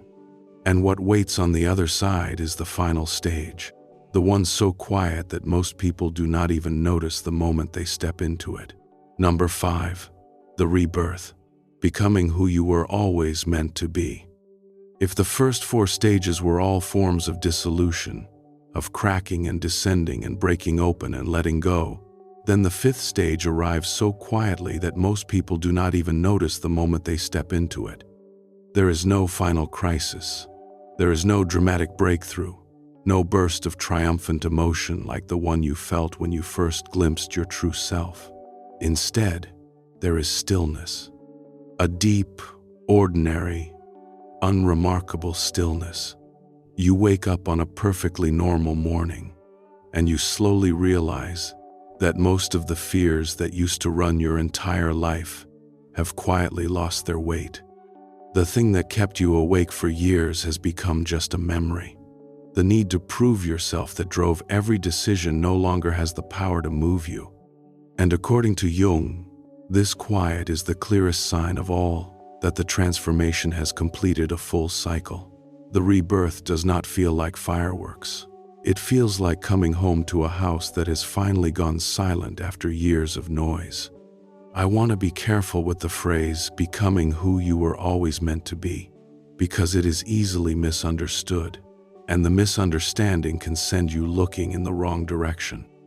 It does not mean that there was a single, predetermined destiny waiting for you, a specific life you were supposed to live, and that you have finally located it like a treasure on a map. That is not what Jung meant, and it is not what happens. Becoming who you were always meant to be does not mean discovering some fixed blueprint of your correct life. It means something subtler and far more freeing. It means arriving at the place where you are finally living from your own center, making your choices from your true self, instead of from your fear and your conditioning and your need for approval. The who you were meant to be is not a particular set of circumstances, a particular job or place or relationship. It is a particular way of being, one in which the person choosing your life is finally you, and not the mask, and not the wound, and not the crowd of voices you inherited before you were old enough to question them. This is why 2 people can live outwardly identical lives, and one of them is reborn and the other is still asleep. The rebirth is not visible in the circumstances. It is visible only in the source. Are your choices flowing from your true center or from the old fear? Is your life being lived from the inside out, authored by your own deepest values, or from the outside in, dictated by what will keep you safe and approved of? That is the only question that distinguishes the reborn from the sleeping, and it is a question you can only answer from the inside, which is why the fifth stage cannot be performed, and cannot be faked, and cannot be shown off. It is the most invisible of all the stages, because it lives entirely in the hidden place where your choices are actually made. No one else can see it, but you will know. On the ordinary mornings, in the small decisions, you will feel the difference between a life you are performing and a life you are actually, finally, living. And that difference, once you have felt it, becomes impossible to unfeel. This is perhaps the final mercy of the whole journey. Before the transformation, you did not know you were performing, and so you could not miss the life you were not living. The mask was seamless, precisely because you could not see it. But once you have tasted even a few moments of living from your true center, once you have felt what it is to make a choice that comes from your own depths rather than from your fear, you can never again fully return to the sleep you came from. You might slip. You might, on a hard day, pick the old mask back up, but you will feel it now. You will know, in your body, the difference between the performed life and the real one, and that knowing becomes a compass that will not let you stay lost for long. You have eaten from the fruit of your own authenticity, and there is no unlearning the taste of it. That is why, no matter how many times the spiral turns you back into darkness, you can never truly go all the way back to who you were. Something in you has woken up that does not know how to fall completely asleep again. And that waking, quiet, and irreversible, is the truest sign that the final phase has already done its work in you.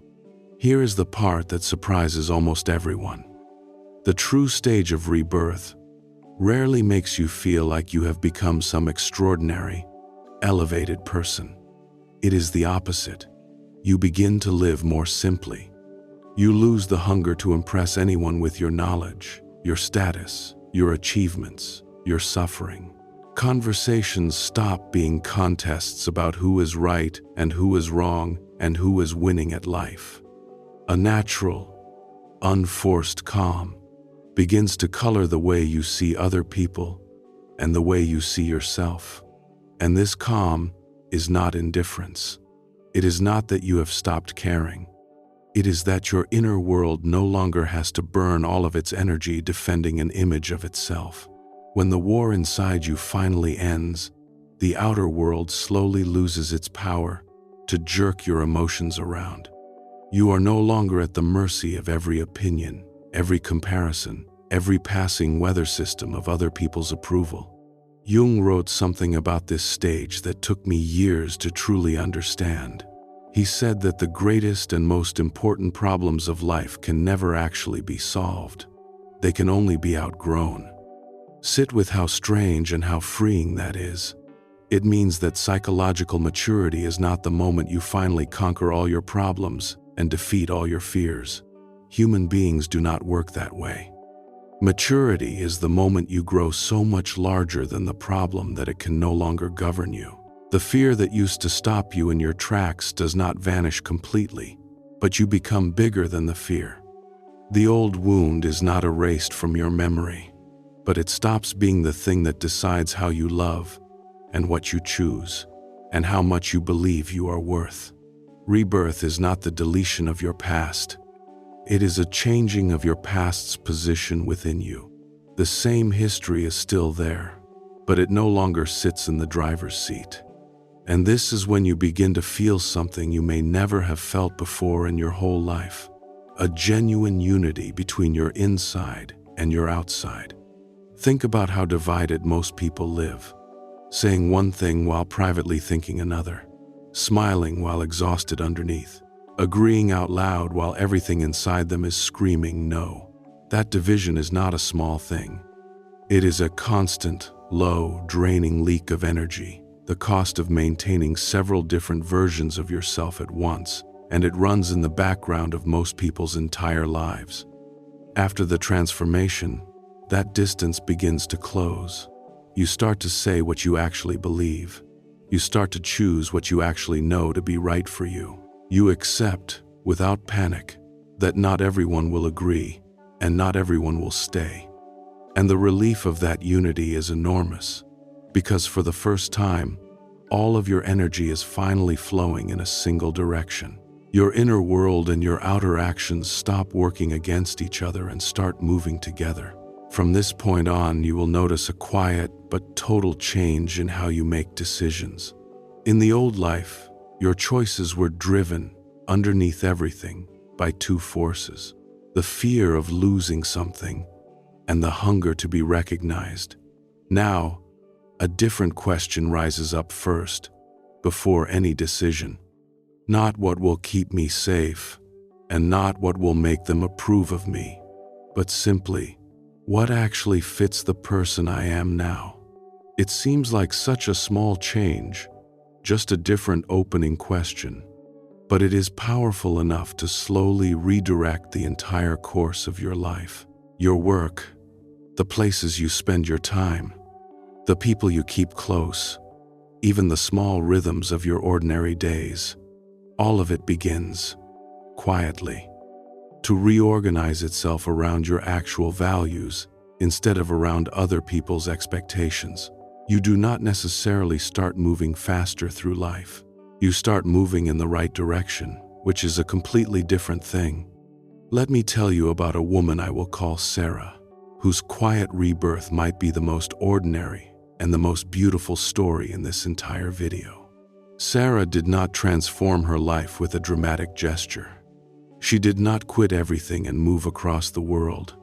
Her rebirth happened in her own kitchen, over the course of a year that no one around her even noticed. She began, slowly, to stop doing the things that came from fear. She stopped answering messages the instant they arrived, out of the old terror of disappointing anyone. She began, for the first time in her life, writing down what she actually wanted. In a notebook, in the early mornings before the house woke. She started taking a slow walk in the evening, alone, not to accomplish anything, just to be with herself. And 3 months into this quiet, invisible practice, she realized something had shifted at the root. She no longer needed anyone's validation to feel that her day had been worthwhile. She no longer felt the compulsion to prove anything to anyone. She no longer feared being alone, because she had finally become good company to herself. From the outside, nothing about Sarah's life had changed. From the inside, everything had. And that, Jung would say, is what a rebirth actually looks like. Not a new life imposed from the outside, but the same life, inhabited by a completely different person. I want to be honest with you about one more thing though, because the 5th stage has its own quiet danger, and no one talks about it. There was a man someone described to me, a man I will call David, who had walked all the way through. He had cracked the mask, survived the descent, integrated the shadow, released the false relationships, and arrived at the quiet. And for a while, he lived in that peace. But then life did what life does. A hard year came, a loss, a fear, a stretch of real difficulty. And under that pressure, David felt the old self begin to reach for the controls again. The old need to prove, the old hunger for approval, the old mask, offering itself back to him like a warm coat in the cold. And this is the thing no one warns you about the 5th stage. The rebirth is not a permanent trophy you win and keep forever. It is a way of living that has to be chosen, again and again, especially when life gets hard and the old self comes knocking with its familiar comforts. That is why the 5th stage is not really an ending at all, and why people who think it is are the ones most likely to lose it. They believe they have arrived, that the work is finished, that they can stop paying attention now.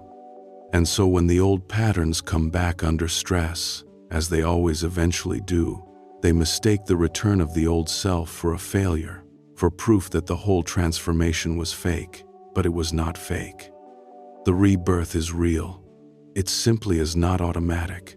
The self you became still has to be chosen over the self you were, in the ordinary moments, on the ordinary days, especially the hard ones. Maturity is not the absence of the old self forever. It is the ability to notice the old self reaching for the wheel and to gently, consistently, choose to keep driving as the person you have become. The most precious gift of the fifth stage is not that your circumstances suddenly improve. It is something far more durable than that. It is the capacity to live with uncertainty and remain at peace. You come to understand, all the way down, that life will keep bringing loss and failure and separation, because that is the nature of being alive. But the difference now is that these things no longer have the power to demolish your inner foundation. You stop reading every hardship as proof that you have failed at life. Each difficult experience becomes part of the journey, neither a catastrophe nor a verdict on your worth. And this peace is not the fragile, naive peace of someone who believes nothing bad will ever happen to them. It is the deep, weathered peace of a person who has already walked down into their own darkness, met the worst of it, and come back up still standing. That kind of peace cannot be taken from you by circumstance, because it was not built on circumstance in the first place. So here is your practice for the fifth stage, and it is the gentlest one, because at this point, the work is no longer about forcing anything. It is about tending what has been born. Let me help you recognize the fifth stage, because it is so quiet that many people are living inside it without ever realizing they arrived. The signs are these: a strange, unfamiliar calm that shows up in ordinary moments, for no particular reason. A loosening of the old fears, so that things that once terrified you now seem almost far away. A dwindling of the need to prove yourself, to impress, to win, to be right. A new simplicity in how you want to live. A shedding of the hunger for more status, more approval, more proof. Conversations that used to feel like competitions now feel like they do not need to be won. Criticism that once wrecked you now passes through and is gone. And a deep, quiet alignment, a sense that what you feel inside and what you do outside are finally, after all these years, pointing in the same direction. If you recognize this, you have arrived. Not at a destination, but at a way of being. The transformation has come full circle, and the person standing in your life now is not a better version of the mask. It is the face that was underneath it all along. There is a particular quality to the peace of the fifth stage that I want to name, because it is not the peace most people imagine. It is not the peace of a life without problems. Your life will still have problems, plenty of them. It is not the peace of having figured everything out, because you have not, and you never will, and you have finally made peace with that too. It is a stranger and sturdier peace than any of that. It is the peace of a person who has been all the way down into their own darkness and come back, and who therefore no longer has to be afraid of the dark. And this is the final inversion, the one that turns the whole journey on its head when you finally see it. Everything you feared in this passage becomes, on the far side, the exact source of your strength. The cracking of the mask that terrified you becomes your freedom. The descent that felt like drowning becomes the source of your fearlessness, because you went into the void and survived it. The shadow that horrified you becomes your power and your compassion, once it is integrated. The loss of relationships that broke your heart becomes the space where true connection finally grows. Every single thing you dreaded, every stage you would have skipped if you could, turns out to be the precise thing that made you into who you became. Nothing was wasted. Nothing was punishment. Every dark passage was carrying a gift you could not receive until you had walked all the way through it. That is the deepest truth Jung uncovered about this whole territory of the soul. The treasure you are seeking is always hidden in the exact place you are most afraid to look. Once you have met the emptiness and survived it, and met the shadow and integrated it, and met the loss and lived through it, there is very little left that can truly frighten you at the root. The circumstances of your life can still shake you, but they can no longer shatter you, because you have already been shattered once, all the way down, and you rebuilt yourself from the pieces. That is a peace no one can give you, and no one can take away, because you forged it yourself, in the fire, at the bottom of your own night. The practice is a single question that you return to, again and again, as a kind of quiet compass for the rest of your life.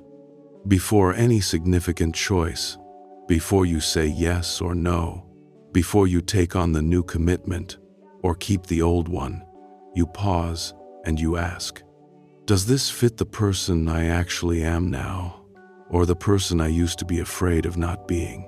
That is the whole practice.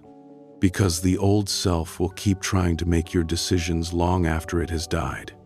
It will keep reaching for the safe thing, the approved thing, the impressive thing, out of pure habit. Your work in the fifth stage is simply to keep asking that question, and to keep choosing, in 1,000 small, ordinary moments, the person you have become over the person you used to be. Every time you do, you make the rebirth a little more real, a little more solid, a little more yours. Even the fifth stage, the quiet one, has its traps, and they are worth naming because they are the most seductive of all. The first is spiritual pride, the subtle belief that because you have transformed, you have somehow risen above other people. It is easy, after all this work, to look at those still lost in their masks, still thrashing in their descents, still ruled by their shadows, and to feel a quiet superiority, a sense of being more awake, more evolved, more real than they are. But this is simply a new and more sophisticated mask, the mask of the enlightened one, and it is arguably the hardest mask of all to see, because it disguises itself as wisdom. The truly reborn person does not feel above anyone, they feel with everyone. Because having walked their own dark road, they recognize the darkness in others, not with judgment, but with deep compassion. If your transformation has made you feel superior, it is not yet complete. Real rebirth makes you humbler, not prouder, because you remember, always, exactly how it felt to be lost. The second trap is believing you are finished. This second trap is the seductive assumption that you have arrived, that the work is done, that you can now coast on the peace you have earned. But as David discovered, the fifth stage is not a trophy you win and keep.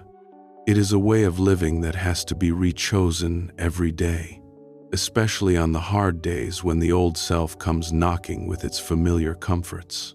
The spiral will turn again. Life will crack a deeper mask, and you will descend again, and you will meet a deeper layer of your own shadow. The reborn person is not the one who has finished the journey. There is no finishing it. The reborn person is simply the one who has stopped fearing the journey, who has walked the full circle enough times to trust it, who can feel the next descent beginning and say, not with dread but with a strange peace, ah, here we go again, deeper this time. And down they go, willingly, because they have learned the secret that the whole passage was designed to teach, that the darkness is not the enemy of the light, it is the womb of it. Many people believe that after a transformation like this, life is supposed to fill up with constant miracles, that the reward for all the suffering is a stream of good fortune. But Jung pointed at something much deeper and much truer. The greatest miracle is not that your circumstances instantly change. The greatest miracle is that the person experiencing those circumstances has completely changed. The same criticism that once cost you a week of sleep now passes through you and is gone by evening. The same failure that once made you question your entire worth is now just information, a thing that happened, a lesson to absorb. The same separation still hurts. Of course it hurts, but it no longer takes you with it when it goes. Your outer reality may look, for a while, exactly as it did before. But the one living inside that reality has been remade at the root. And it is that inner transformation, quietly and patiently, that begins to reshape the outer world in its own time. So if today you are standing at the threshold where everything old seems to be ending, do not exhaust yourself searching for proof that a new life has already arrived. According to Jung, the final stage of transformation is not the day you become someone else entirely. It is the day you finally stop trying to be anyone other than yourself. Every mask you wore did its job and can now be set down. Every fear that ruled you has quietly lost its throne. Every loss you grieved was secretly leading you back to the deepest center of your own being. And when that homecoming finally happens, you no longer have to go looking for the life you were meant to live. It simply begins to unfold, on its own, through every honest choice you make, one ordinary day at a time. Now, before we come to the end, I have to tell you something that changes how you should hold everything I have just given you. Because if I left you believing that these 5 stages are a straight line, a neat staircase you climb one step at a time, from the first crack to the final piece, I would be handing you a beautiful lie. And that lie traps more people than almost anything else, so I want to take it apart carefully. The stages are real. The mask cracks, the soul descends, the shadow returns, the false relationships die, and the self is reborn. All of it is real, and all of it is true. But it does not happen in a tidy order. And it does not happen only once. Real transformation is not a staircase. It is a spiral. You do not pass through the descent one time and then leave it behind forever. You will move through it and rise out of it. And then, months or years later, life will crack a deeper mask you did not even know you were wearing, and down you will go again, into a descent that feels both familiar and completely new. And you will think, I already did this. I already went through this. Why am I here again? And the answer is that you are not here again. You are here deeper. The spiral has carried you around to the same place on the map, but at a lower and truer level than before. This is the single most important thing to understand about the whole journey, because without it, the second descent will convince you that you have failed. You will believe, because you have circled back to the darkness, that all your previous work was fake, that you have lost everything you gained, that you are starting over from nothing. But you have not lost anything, and you are not starting over.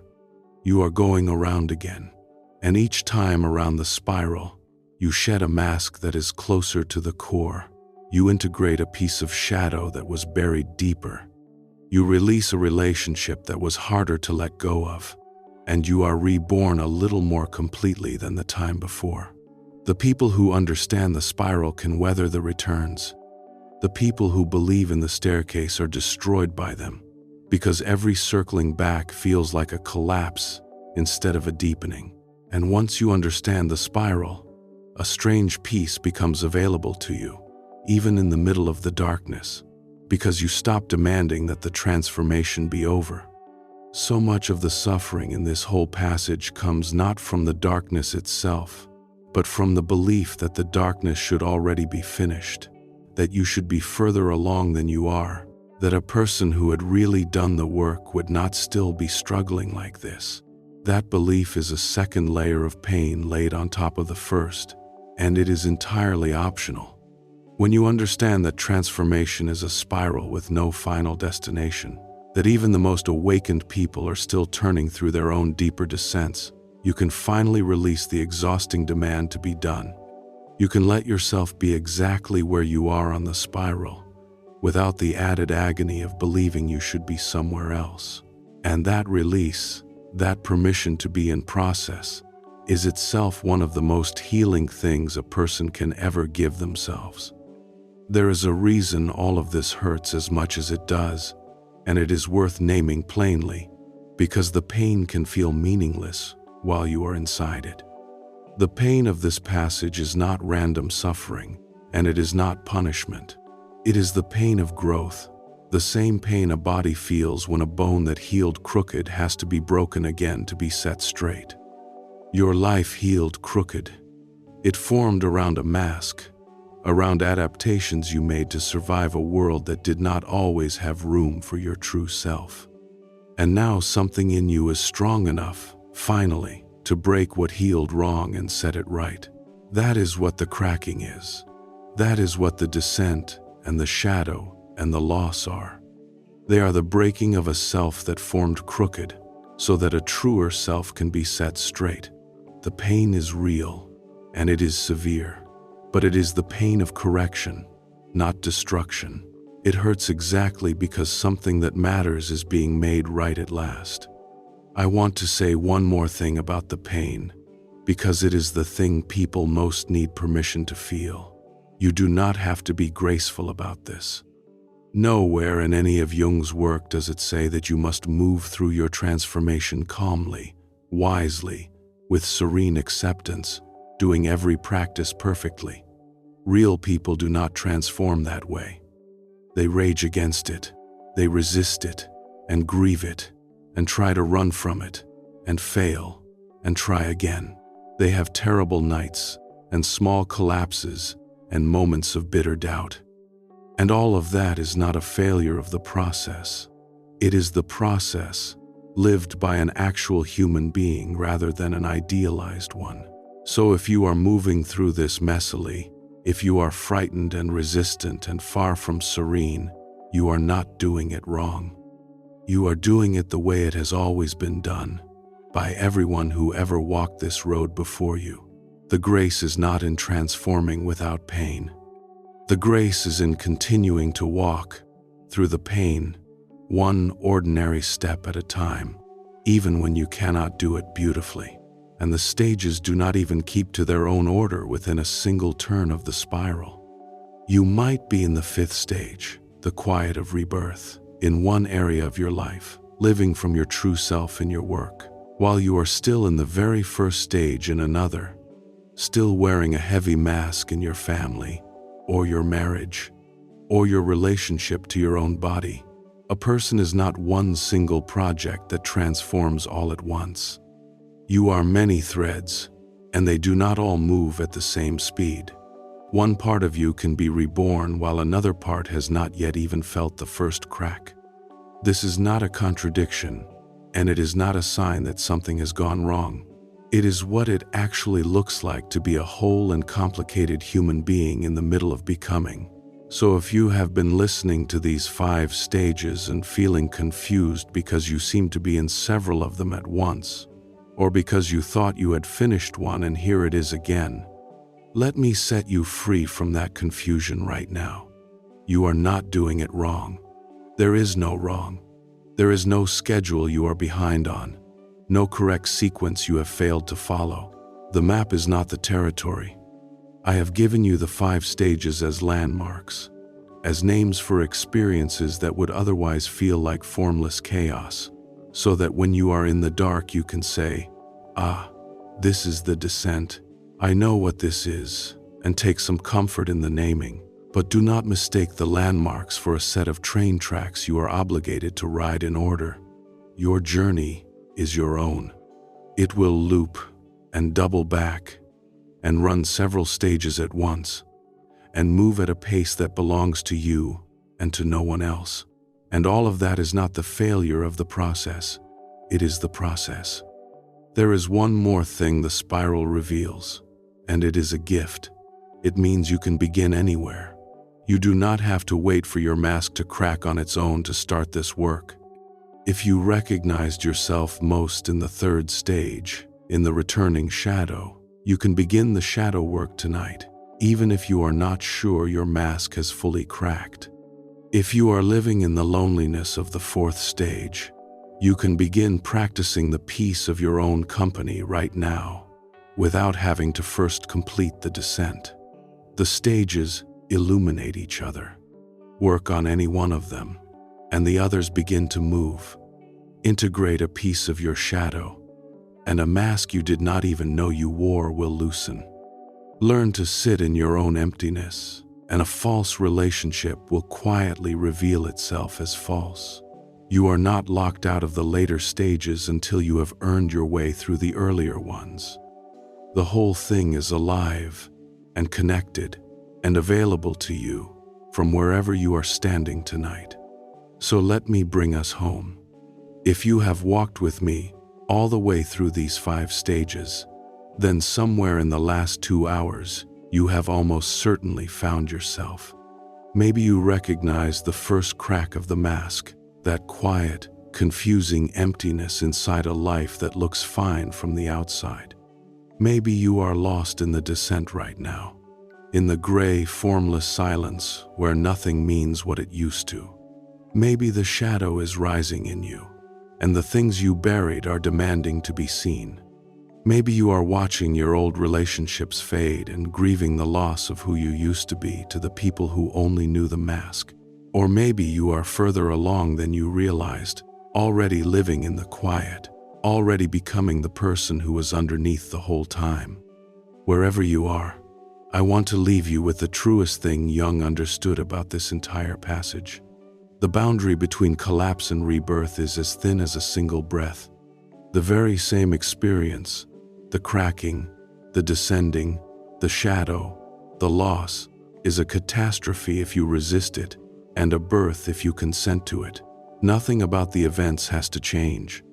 The only thing that has to change is whether you meet them as the end of your life or as the labor pains of a truer one. The crisis you are in right now is not a punishment that fate has handed you. It is an invitation, a strange and difficult and sacred invitation, to set down the self you have outgrown and let the real one finally be born. And the moment you stop bracing against the cracks, the moment you stop trying to force the old life back together, is the exact moment the strongest and most authentic version of you gets to step forward into the light. You do not have to have it all figured out tonight. You do not have to be finished, or fixed, or reborn by morning. You only have to understand where you are, and know that it is not a dead end but a doorway, and take the one small next step that this stage is asking of you. That is enough. That has always been enough. The transformation does not happen all at once. It happens in 1,000 ordinary moments of choosing the true self over the mask, the doorway over the retreat, the breath over the bracing. And every one of those moments is available to you, starting now. If the words of Jung have found their way into something real in you tonight, if any part of this named an experience you have been carrying alone, then let this channel be a companion for the road ahead, because this passage is long and you were never meant to walk it without a voice in the dark beside you. Subscribe and stay close, and let these reflections keep meeting you on the nights when the darkness feels deepest. There is a great deal more of this inner territory still to map together. The deeper mechanics of the shadow, the strange intelligence of your dreams, the slow art of becoming whole. But for tonight, this is enough. Rest now, wherever you are on the spiral. Trust that the dark you are in is doing its quiet work. And know that on the other side of this final phase, a truer life is already, quietly, beginning to unfold. Thank you for being here with me. I will see you again on the far side of the turning point.